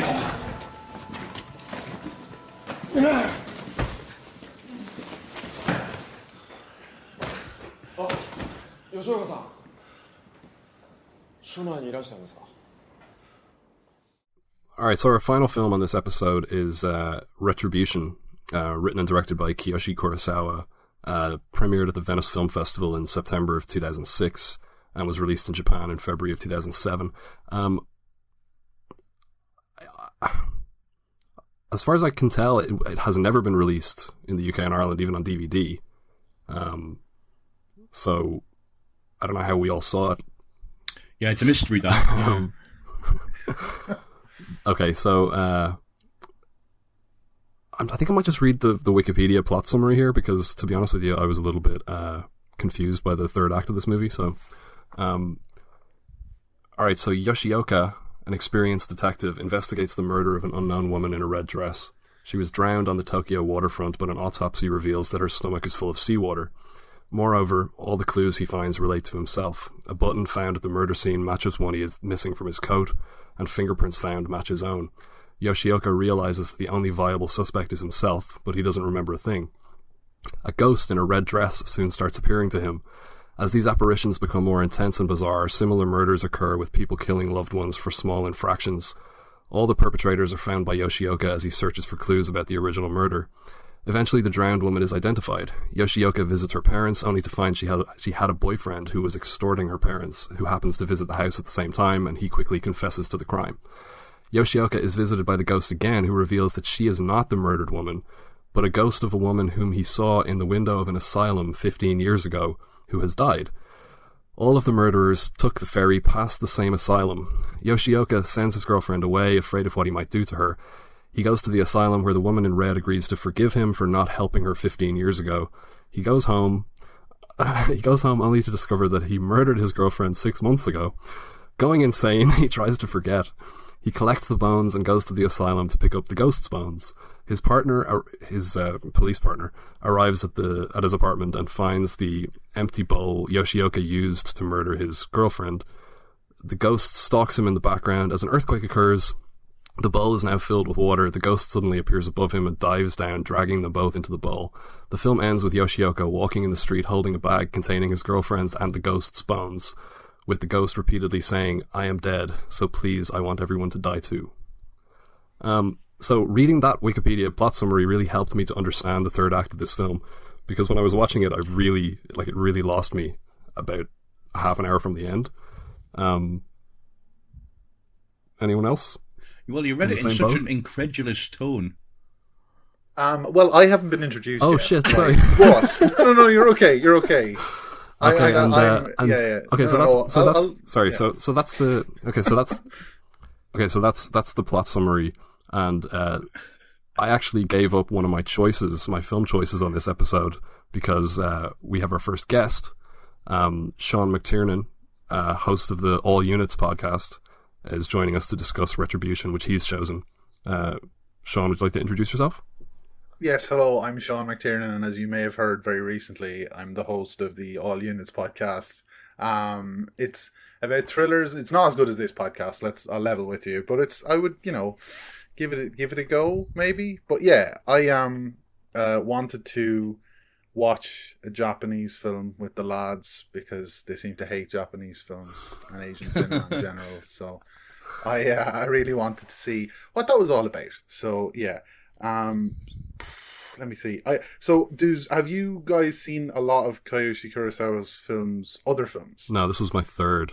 I had seen Pulse, which I thought was amazing, and I had seen Cure, which I have it down as having liked it, but I watched it having just come home from having had a root canal and being pretty doped up, so I don't really remember any of the specifics. I need to watch that one again. But no, that's it. And the only reason that, like I said, I love Pulse, and the only reason that I haven't gone and watched any of his other stuff is because his films are all quite long. Yeah, I guess so. Yeah, they're all. We don't just on the hate long Asian cinema; we hate long films as well. Oh God! Out one for my next choice. But yeah, I think they're all. I was actually thought you were going to say they're all very samey, which they are. Like that. They're all like, he likes every single one of them. I think no matter what the subject matter, ends with a confrontation in a warehouse. I don't know how he's ended up as that, but probably because they're cheap to film in. But dirty plastic sheeting figures a lot in all of his films, and yeah, there's a lot of different motifs. Michael, you've seen a couple. I'd seen films, Tokyo right? Sonata previously, and this a respectable one. This happens. Yeah, I haven't seen that Sellout yet. This happens now to be my fourth, because my fifth, because I've seen 3 in the past week in preparation for this episode. So Cure, Pulse, and then Serpent's Path. Kind of a random or semi-random selection, because I knew, Sean, that you were choosing this on the strength of Bobby being a horror buff as well. It's not just that we hate Asian cinema; it's that you wanted to focus on something more sort of horror related. Yeah. Okay, so let's. I mean, you're the Kurosawa aficionado here, Sean. Without going into too much depth in terms of how this sits in his filmography, were you? You've already said it's kind of samey. Where does it sort of sit, though, for you in terms of your enthusiasm for it? Well, I think samey is not a bad thing to me. It's like I have written the phrase "as per for the big man" appears several times in my notes, because he does things all the time, but I really like them. Right, like he creates an atmosphere. He is to quote yourself, Michael, he's a master of blocking. And is one of my favorite critical phrases. But anyway, so yeah, he's a master of blocking. So, you really do, he has this particular sense that he brings to all of his films. He has he has respectable, right? Okay, that's one of his modes that he very rarely goes into. And then there's crime film and supernatural, and then sort of sci-fi-ish. Those are kind of the 4 modes he's in. Supernatural and sci-fi are kind of similar, but like he has done a lot of films about women with dark hair haunting men who may or may not have done something terrible to them or whatever. Right, which broadly fall into the J horror export category. Yeah, that's what he is tartan extreme for. Like, certainly, and but his, like, it's kind of duty bound, the fan thing for him to say is like, he's not like those other guys. Sure. Because he does have a very different kind of stillness and atmosphere, and even his new films, Foreboding and Before We Vanish, are about aliens that come to planet Earth and harvest semiotics off people before. So they take like the concept of home and the concept of family and stuff from people before they, take over the Earth. And especially good is they take one guy's concept of property and home ownership away from him, and he becomes ecstatic for the rest of the film. So these people lose their ability to understand those concepts. Yes, okay. yeah, and it's but like the reason I bring that up is he applies the same style to them, but he seems to be able to fit these kind of outsized concepts in this very specific mode he has, which I think also fits in with television very well. He has a TV series called Penance, which I think came out about might have been 20 before or after the big break, might have been 2012 or 2015. But Penance is pretty good. It's on Shudder, and it's kind of it's an adaptation of a novel about this child who dies, group of other children see it, don't do anything, and the mother takes them in and says, you're all going to be cursed, or I'm going to get you, or whatever. And that's kind of them as adults. And then this new thing was also kind of a TV series which was cut together as a film. So his style works really well for TV as well. I think he has a very low budget, it's a low budget, it's achievable on a low budget, but it's not a low budget aesthetic. And even like in Retribution, some of the ghost effects could be a bit silly. I would imagine so. It's easy to... I actually find the film genuinely very frightening, and I don't find many films frightening, but I have a whole thing about things appearing on the periphery of my vision. Like, that's the big thing that frightens me, so his films are always very frightening to me. But the woman in the red dress screaming is a bit daft also, I think it's fair to say. So his films do kind of, walk that tightrope a bit. Michael, did you think it was silly because you looked in agreement there? Well, it's weird because, so I watched Cure Impulse, as I said, on the run-up to this, Serpent's Path 2, but in terms of, like, let's say horror, the first two are certainly more pertinent to the conversation. And I found myself responding more to Cure than I did to Pulse, weirdly. And I think that's largely because of its... credentials as a police procedural, or at least disguised as such, whereas Pulse felt more like a social allegory, or at least a mystery with society-wide ramifications. And this film feels like a merging of those two strands to me. So there's the police procedural element, and then there's this ghost story that emerges, and the two are connected because the detective in this instance, Yoshioka, is sort of the prime suspect. And I don't just mean because his partner is suspecting him, it's, as we heard in the clip there, but in terms of us as viewers, like, suspecting him, like, right? So it's like, it's not really clear as to whether or not he is committing the crimes that he's investigating. Like, I think a large part of why I responded to Cure is the very things that you said there, like, things happening on the periphery of people's visions or whatever. I think Kurosawa's got it down to a T, like that nuts and bolts creepy shit, right? That happening in like dark rooms. Yeah. Like, has any? I was trying to think, like, has any filmmaker maximized or tapped into that very base creepiness as much as Kurosawa has, or effectively as he has? The bare essentials of ghost fiction. I'm guessing, Bobby's more inclined to be in a position to say yes or no to that. But well, actually, I was gonna ask Sean. Would you agree with the sentiment that Kurosawa's J-horror output is a cut above the likes of Ring and The Grudge and things like that? I think a cut to the side. It's kind of, it is different. You know what I mean? It should be classified a little differently, and it uses the same tropes. I think that the thing that, and it's pretty common, right, for genre criticism to elevate somebody. The thing people go to is to say, actually, they're not a genre filmmaker, you know, which is kind of sad, right? Because he does use, like, he makes very similar films over and over. He uses the tropes that you would see in a lot of them. He can't write a female character to save his or anyone else's life. You know, he is a genre filmmaker, right, in a lot of senses. But I do think his films bear rewatching, which some of the other J-horror stuff maybe doesn't. Now, of course, J-horror is quite a weird category, right? Because the Grand Guignol stuff gets put in with the ghost fiction a lot, and they're very different, right? Yeah, but because I remember it's very different from being somebody in school giving me the Ichi the Killer, you know, DVD, and kind of more or less daring me to watch it, compared to, like, say, I don't know, Ring or Ringu or Ring, you know, the Ring series or whatever. But I do think he has this.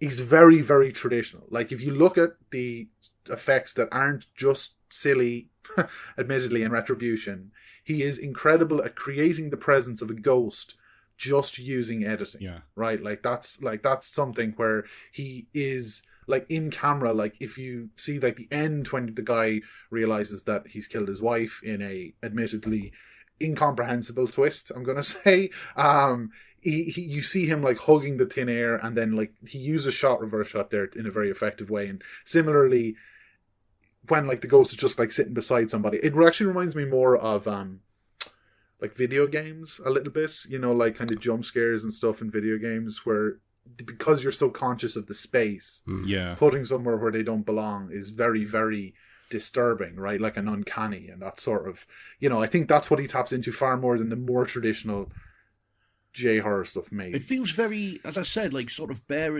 essentials. Like, I'm thinking specifically of, you know, faces in windows, like, just about visible behind, like, you know, veils or semi-obscure curtains or whatever. But, like, there's this moment in this film where Yoshioka's sat in his apartment, and it's pretty dimly lit, but for a portion of the room behind them. And we know that's better lit because we can see it in the mirror, and you just fucking know that there's some kind of incident's going to take place in that mirror. And so, you know, you're primed into this constant mode of attention, looking in the corners of rooms. And yet his camera's very still, as you said. Like, you know, he's utilizing, like, basic cinematic tools, which I think perhaps is why his films feel like they're achievable under certain budgetary conditions.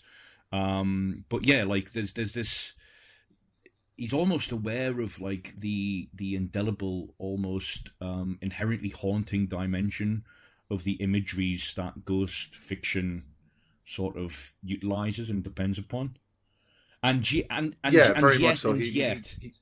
to answer your question specifically, there's something almost, I think, knowingly trite at play here, in the fact that the ghost wears a red dress, in the fact that, you know, I mean, the red dress is there from the very beginning of the film, but, like, you know, those moments where, like, she fucking just comes floating towards him as if, like, her head's, like, attached to this overhead rail. Those kinds of moments leap out for me, and as cheesy, you know, in a way. Yeah. I disagree. Really? So that first scene that you're talking about, where the mirror is lit differently from the rest of the room, and your eyes drawn to it, and you're obviously, depending on how many horror films you've watched, but, like, you know, particularly if you're trained, even though this predates the kind of the new wave of, like, James Wan, kind of like The Conjuring and that kind of thing, you're trained to kind of prepare yourself for the scare. But that scene, which is the first appearance of the ghost, isn't it? It is the first appearance, I think. Yeah, he sees the dress, but it's not the ghost. Right, is the first time you see. In the actual apartment where it comes through the wall. Right, where she comes through the wall in the dream. Yeah, and then that's kind of a scare moment, and it's a subjective POV kind of like character POV kind of moment. But throughout the rest of the movie, he kind of shies away from that, which is kind of the bread and butter of like, you know, contemporary supernatural horror, like mainstream supernatural horror filmmaking, is that kind of subjective POV. Like we're following the character through this space, and when they're scared, we're scared, and we get information in the exact instant that they get the information. Yeah. We're not primed in advance or anything like that, but he tends to do that. He tends to give us the information in advance generally.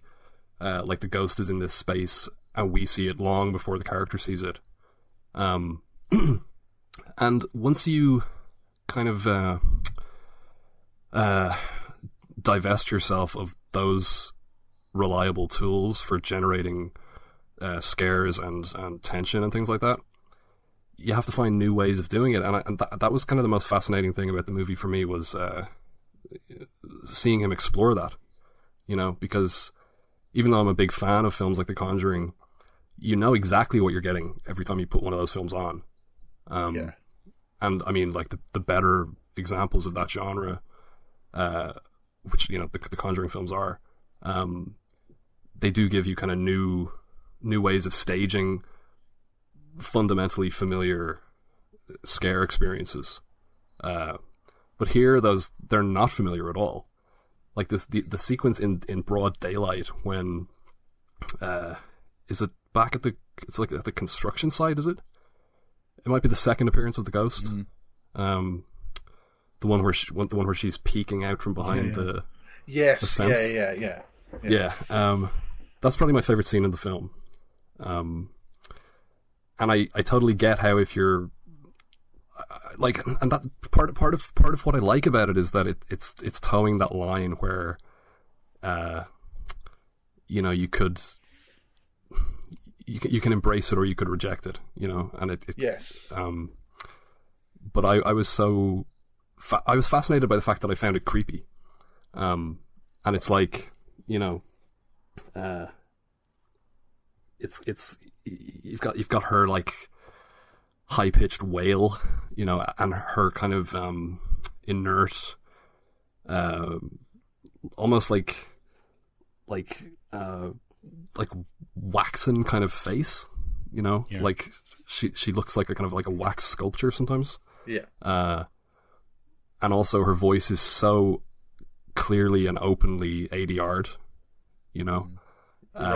So you know, she's her mouth is concealed behind the fence, but it's not to conceal the fact that it's ADR. You know, it's there as kind of these part of these finely tuned atmospherics, and that to me is the enormous strength of the movie, is the fact that the supernatural horror aspect is so unusual and so kind of exploratory.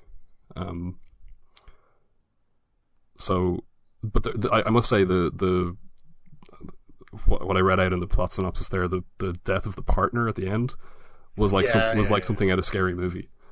It was Drag Me to Hell. Like, just meet me halfway. Sure. You know what I mean? It was, when I saw it the first time, I thought, why have you done, like, I feel like he kind of got bored towards the end or something, you know, like, because he has say in his new film, Before We Vanish, there is like a scene where it's an alien, but it's inhabiting the body of a teenage girl, like beats up a few guys and shoots them with an AK-47 in an otherwise Kiyoshi Kurosawa film. And it's just like, sometimes I think he gets a notion sometimes or whatever, that he's just like, well, you know, I could probably do a bit of this here, no problem. Like, so I do think either that was put in a trailer, you know, given him the benefit of the doubt, you know, you think like, oh, that's putting in a trailer or whatever, or he got to a bit where a guy was looking in a bowl and he thought, tapping onto 110 minutes here, better do something about this. So yeah, I don't know. It's he does sabotage himself. That happens in not a good few, but several of his films I've seen, he's put in something a little bit wacky. Even like the end of, I haven't seen it in a long time now, but I remember the end of Pulse being a bit sort of out of left field as well, you know, like, and he clearly gets not bored. Maybe he does. Maybe he gets bored of being like this muscular, low-budget genre filmmaker sometimes, and he's just like, I can be weird as well. Well, see, the end of Pulse was what pushed it over the edge for me into like masterpiece territory. What, with the CGI on fire plane flying overhead? Yeah. All that stuff. Yeah, the whole idea of like the afterlife is like it's like the line from Dawn of the Dead when there's no more room in hell, the dead will walk the earth, and it's like walk the earth. Yeah. It was just so eerie and weird and unique. It is weird, and so is this. It has this eerie, fragmented, kind of abstract, disconnected kind of quality. Like there's a scene with his girlfriend. And I mean, later on, we kind of get a sort of a sense of why this might be. But in the moment, it's very eerie and strange when she's comforting him in the apartment. Right. And she lays down and he lays down on top of her and kisses her. But she turns her head away. And it's not like she's turning her head away from him. It's like she's making eye contact with somebody outside the frame. But we don't see anything else. And it's just, this is really subtle, creepy atmosphere to it. Let's talk about the third act, though. Right. I'm still wondering what the objection is to the partner being dragged into the bowl of blood. Like, didn't you like that? Oh. I quite liked it. Was it blood? I thought it was. I water. Enjoyed it. Certainly. I just burst out laughing at it. It was the one. But I wouldn't say I disliked it either necessarily. It just reminded me of something like at a scary movie. Okay, fair enough. But okay, so the very late introduction of this 15-year-old memory of passing by an asylum in a boat and seeing a woman in the window, like, it's pretty incomprehensible, isn't it? Well, it's allegorical, isn't it? Yeah, that's what I was going to say. Obviously, of course, Figure it out, man. But I will say that the synopsis that you read at some length, which is fine, it was a bit wrong, I think. Was it? Because because I read that synopsis too, because I was like, what the fuck is this bowl thing? So I also read the synopsis, but I thought it says, they kill people for minor infractions, which they don't. Right, they kill people for like major, like one guy's son wants him to give him 1,000 syringes so he can sell them to a school bully. Another guy is basically saying to this woman, turn your life off completely and become totally submissive to me. You know, like it's all of the crimes. This is going to involve a bit of stretching. All of the crimes are crimes of people rejecting responsibility, right, violently. Like they're faced with this big responsibility, like the son, you know, trying to pay off a debt to the drug dealer, this woman that this guy is blackmailing, that she's trying to get back together with, I think, and then the woman this guy has left his wife for her, but he's pretty clear that it's going to be like this submissive relationship. This is all a big responsibility thing, which they're going to reject by killing them, and they. Even I don't believe. They saw your one in the asylum looking out the window and chose not to take any action or any responsibility.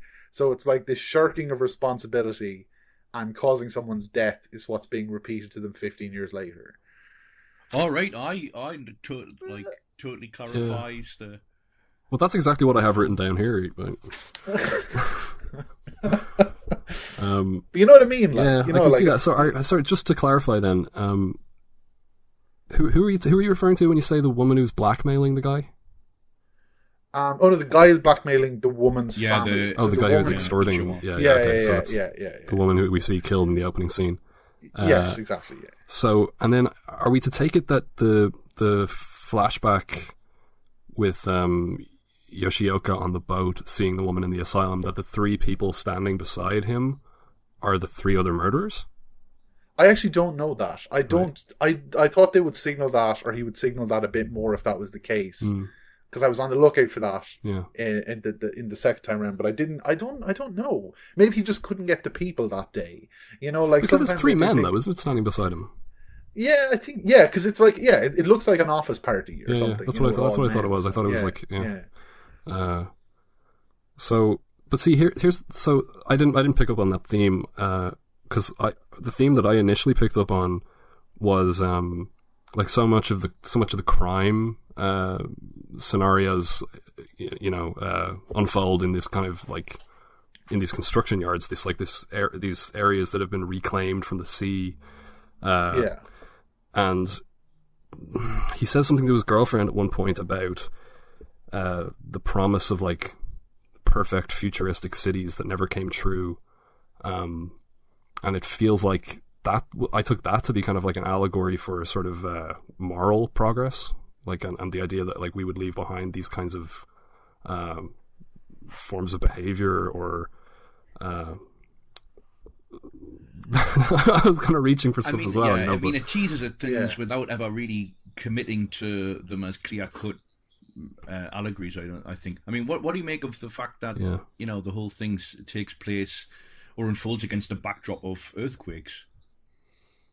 Well, I think like I think the building thing is a good point. First of all, now he's kind of the master. I hate when people say a filmmaker is the master or something. It sounds like you're defending Woody Allen. And so he's really good at non-places, right? You know what I mean? Like all of his films feature non-places in some way. So like garages or warehouses or everything like that. And he kind of associates these with, let's say, spiritual or moral, not even ambiguity, but like absences, like these things that you're supposed to, you have a set way of feeling about things, but there's odd things that might occur to you that you get rid of in your subconscious on the way to something like a non-place, but they dwell in that. So I do think that like this kind of these places falling apart and all of these sort of trivial places where the thing happens in, there is that constant or undercurrent, like even when they're in the police station, and it's him and his partner before they have the fight in the scene that you heard before this review started, you can see all of the lights rippling, like you can see them through the window. You can see all the lights as if there's constant movement like under the ground or whatever. And it's obvious. I just thought it was like him being like, hey, there's an undercurrent to something, like I didn't think. But it's also very specific to that region as well, because the architecture of Tokyo and Japan as a whole has this finitude embedded into it, right? Because everything's built to sort of, on the one hand, withstand tectonic shifts, but on the other hand, it's like the city's constantly being rebuilt, and things are always in a sense, or large areas of a city is in a sense sort of displaced because of it. I mean, I went to Tokyo last year and love the milieu in which this takes place. So it's like in the bay next to the Rainbow Bridge, or one of the bays, and like I could just hang around that kind of setting for ages. So this film very much appeals to me in a very superficial way. Were you wearing a red dress? I was wearing a red dress, which it was very ill-fitting though. So like I was very conspicuous. But like it's weird to see that in the 10 years since this film was made, like. There's definitely still like an industrial presence at this bay, but like it no longer feels disused. And so I think, coming back to what you just said, Sean, I think his films, as well as being well crafted in the way that we mean when we say that term, they're also kind of snapshots that are very rooted to and engrossed by Tokyo. Yeah, no, definitely. I think there's also an element to them, like what you're saying, of like every LA crime film people like To Live and Die or LA or whatever, that shows like LA as a series of garages and warehouses or whatever, which is not how it's normally depicted, right? So Tokyo has this way it's depicted in all films, whereas his like very much take place in like fucking garages and warehouses and petrol stations. And I mean, even the therapist's office in this film is like a kind of a room in Silent Hill. Like it makes no sense. Like it's like unpainted and there's like a palm tree and there's a guy screaming in a bed for very little reason. It's very, very odd and sort of out of place. So yeah. I was a little bit confused actually by the counselor that he sees and why that counselor is like an expert in like the paranormal. He just seems to just like believe in ghosts, and not only just believe in ghosts, but like encourages his patient's belief in ghosts. I'm trying to remember what movie we talked about on the show before where there was a character who was just an expert in something for no reason, and it was just like the writer needed. Oh, I know who it was. It was Deep Rising. It was the owner of the boat is just for some reason just an expert in like marine cryptozoology. Right. Yes. Yeah. Okay. It's a little bit like that. We need some sort of exposition. We need to give the character somebody to talk to about this for the benefit of the audience. Like, who's it going to be? It's not going to be his girlfriend. It's not going to be his partner. We'll have him see a counselor who's like really into ghosts. Some lad is definitely a useful archetype. But I mean, yeah, like he does. He's bet into the supernatural though. Like he adopted. Seance on a Wet Afternoon. That film that there's a 60s English version of it. I think with your man Aunt Brennan. But he did a different take on it where the ghosts are real. So his approach to it is that the woman is actually a psychic trying to find a missing girl, but then they accidentally have her, and then accidentally the girl does die, and then they're haunted by the ghost. So it's quite different. And he said he didn't see the other film until after he made it. Of course he didn't. Who knows? But he, like usual, like what do you mean? I think he does he will. I've seen other films he has, like Host, say, where he doesn't really bother explaining like Host is actually extremely similar. I think it's called Host. He doesn't even bother explaining why the ghost is there. So maybe there's a reason for it, but I do think you're right. It's just like Paul exposition. The doctor has shown up, to like explain things a little bit. So like. I think just from the kind of general register of this conversation, it sounds like we all really liked the movie. I liked it for the reasons that I've said. I like the way that he explores different possibilities for generating kind of. I wouldn't quite call them. I don't particularly like the term jump scare because I find that the jump part is redundant. Because if we're going to talk about a discrete scare in a film, it's going to be something that makes you jump anyway. It's not the same thing as describing a film as scary, like a scare. It's also used pejoratively as well. It is, yeah. It is. That's the reason that I don't like it. It's dismissive, and then there's the extremely pretentious version, where instead of saying jump scare, you say technical scare. Oh, nice! I'm going to start using that. Great. If you want to make yourself sound like you really know what you're talking about, like whatever. Anyway, Sure, these scares, like so-called jump scares, like they've been around. Like, I mean, certainly if you want to go back as far as like Cat People, the famous the bus, coming into the frame all of a sudden. Yeah. They're just scares, right? Like a film can be scary, but this one is kind of light on what you would call scares, and I liked the kind of like I said, the divestment of those kind of techniques of the technical scares, and the exploration of different possibilities for generating tension and kind of unease. But as a story, it lost me about 2/3 of the way through, where I had no idea what was going on, and I It's almost counterintuitive because again we're into mystery territory here, that it needs to build a sense of mystery, and a little has to go a long way with mystery, right? Because of the extent to which it depends on suggestion. But as soon as this film becomes interested in sort of clarifying itself, is where it starts to actually also demystify the ghostly elements as well for me, which is maybe why that fucking daft thing with the bull has to inevitably happen. Which I quite like, because I also like his partner in his puffer jacket, inexplicably in the Tokyo heat wearing a puffer jacket, which he never takes off. It's an allegory. It's an allegory. It does snow at one point, though. Isn't it snowing at the end when the ghost is outside the window? Is it? I think it's snowing. Yeah. What did you make of the bit where the ghost flies away and then sort of disappears and turns into just the dress floating through the wind? I think we might be talking about that in the tenor of the bowl conversation if the bowl thing didn't happen. You know what I mean? Like, I think it was a little bit wacky. I thought it was very effective. I liked it. I liked it. Like we said, there's a few things in this film where you look at it and you think, this is scaring the bejesus out of me. I can imagine, people I know crying laughing at this, and totally acceptable. Yeah. You know, like I think one of the things when you talk about frightening films is you have to accept that there was always someone pissing themselves laughing at like a thing that you think is terrifying. So, I mean, like, I think again it comes back to the kind of knowingly borderline triteness of the fact. The knowing borderline triteness of the fact that she's like in a bright scarlet dress. Yeah. Which is obviously very incongruous in this ecru sort of decrepit, otherwise yellowish visual palette, like sulfuric visual palette. It's like, did she have to be wearing red though? Like, if you're gonna turn her into like a fucking deflated balloon at the end and have her like floating off over the cityscape, does she have to be wearing red? I don't know. I mean, you wouldn't be able to see her if she wasn't wearing a bright primary color. That's true. What are you going to put in the poster? Like somebody in a fucking, like a cardigan? Like, come on. What's wrong with it? A puffer jacket, yeah.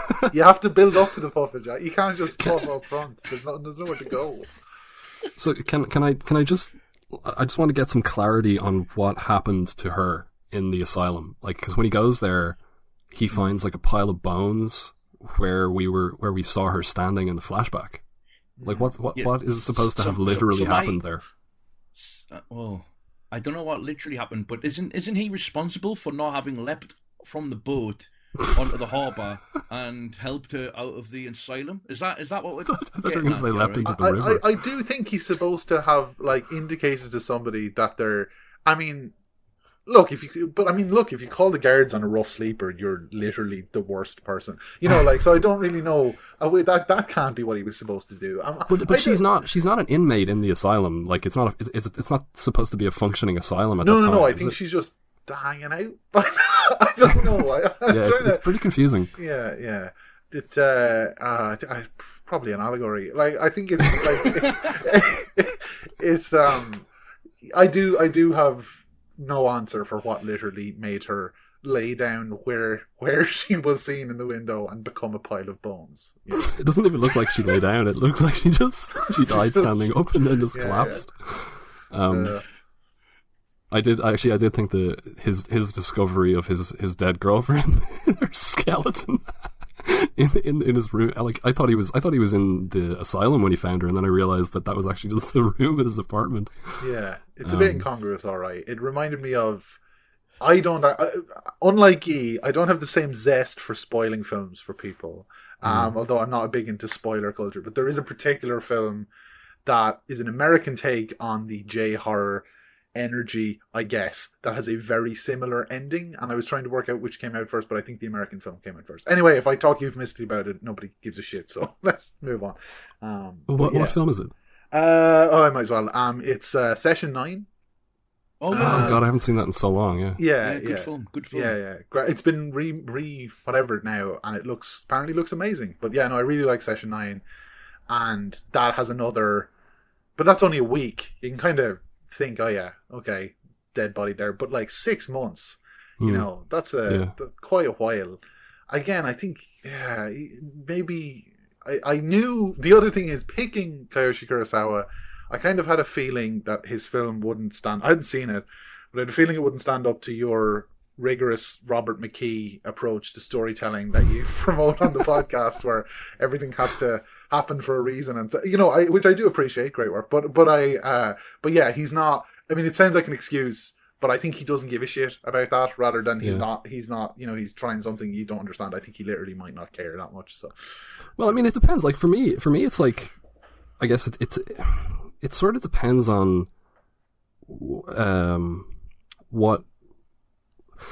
Like, you can get away with a lot, I think, by establishing things early in a story. But when you start introducing, like, when you start pulling the rug out late in the story, it's a big gamble.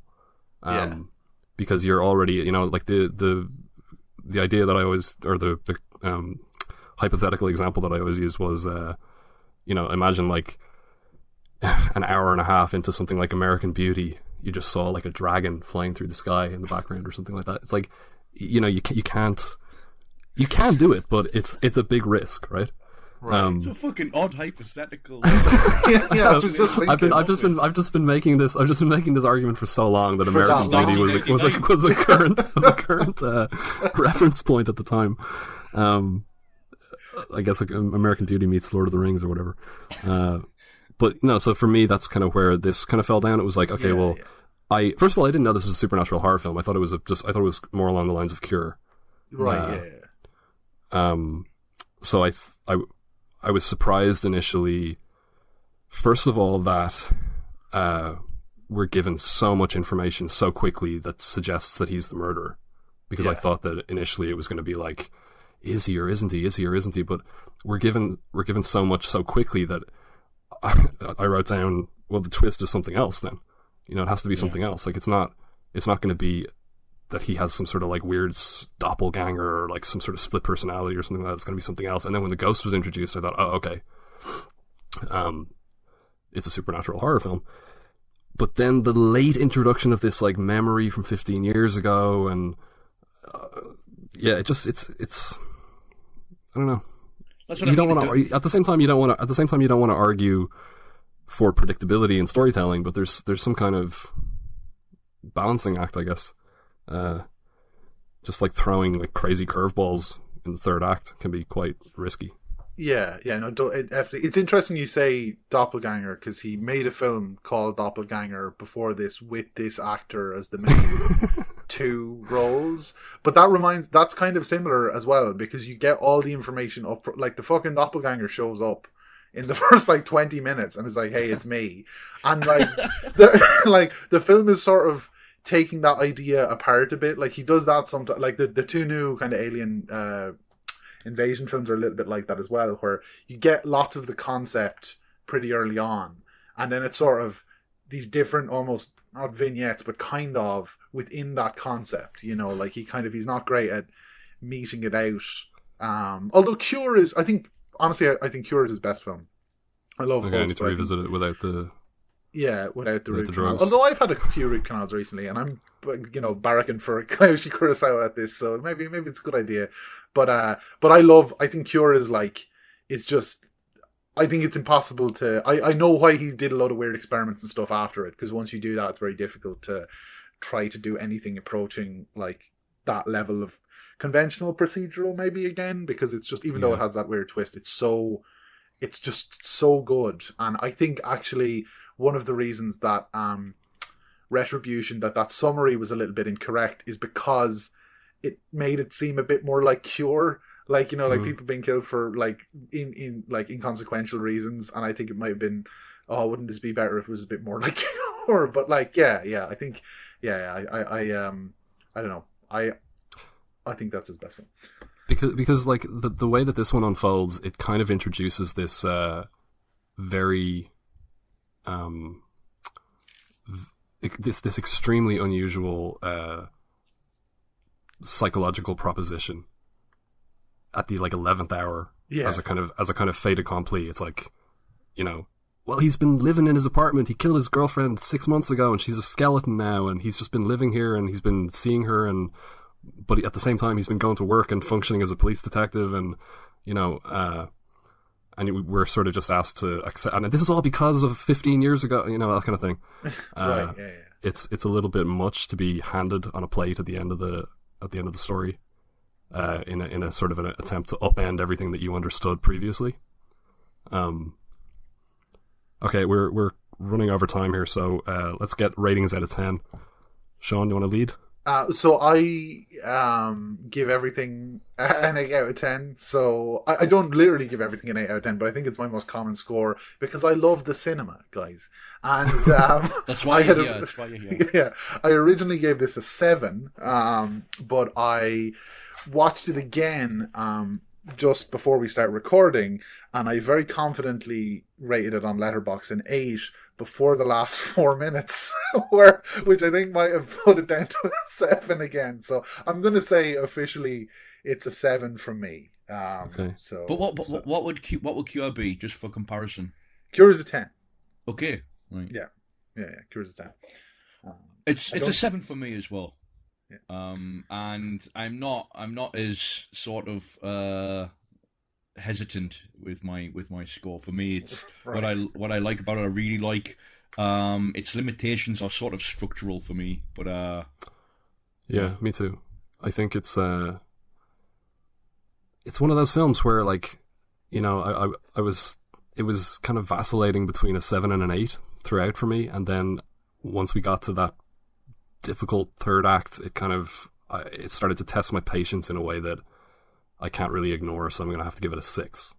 oh fucking hell! Oh, Talk Lord! about, like, 11th hour revelations. Oh, Jesus Jesus Christ! Christ, man! Well, that's why I was kind of buttering you up there. I was saying, you know, like, it sounds like we're all in love with this movie, but I needed to get my. But in fact, you've been dead this whole time. Inside. Well, let's just to be clear though, our official Habitus rating system is 6 out of 10. Took us a long time to get to this official agreement, but a 6 out of 10 means that I did like it, but I just have reservations about that. Oh, please don't explain this with me on the show. Are you sure that you understand though? Yeah, totally. Listen, I'm up to speed. You get sucked into a fucking dog bowl of blood if you don't understand by a ghost. Sure, I totally understand. And 6 is, while a little wounding, I thought you were going to be the ringer because you're horror sympathetic, but yeah, I understand the reservations. Sean, this is why. Thanks very much, by the way, being our first guest. But it's my been pleasure. a real Yeah, pleasure thanks. to have you on. But this is why we didn't want the guests to choose films that they had seen or loved. Because can you imagine the trauma of bringing like a treasured favorite onto the show only for Bobby to just tear into it? This is what I have every fortnight. This is why I refuse to suggest films that I've seen before. You know, that Bobby hasn't, because this is happening to such a regular degree that, you know, it takes its toll after a while. I mean, honestly, some of them richly deserved, but you were against this now. you were giving out 9s Billio on the last one, so like I thought you were going soft. So it's good that you've returned with this hard edged 6 out of 10 for a film that, you know. Oh, I gave Michael's pick a 6 on the last one though. Car right, Rescue 100. okay. Yeah, you got it. Jesus, that sounds fucking miserable, to be honest with you. But yeah, okay, okay, I accept the 6. Okay, thanks for listening to episode 19 of The Habitus. Please follow us on Twitter at habituspod and subscribe on iTunes, SoundCloud, Stitcher, TuneIn, and YouTube. Not and YouTube, one of them will do. I've been Bobby Lowe. I've been here with Michael Pattison and our first ever guest, Sean McTiernan.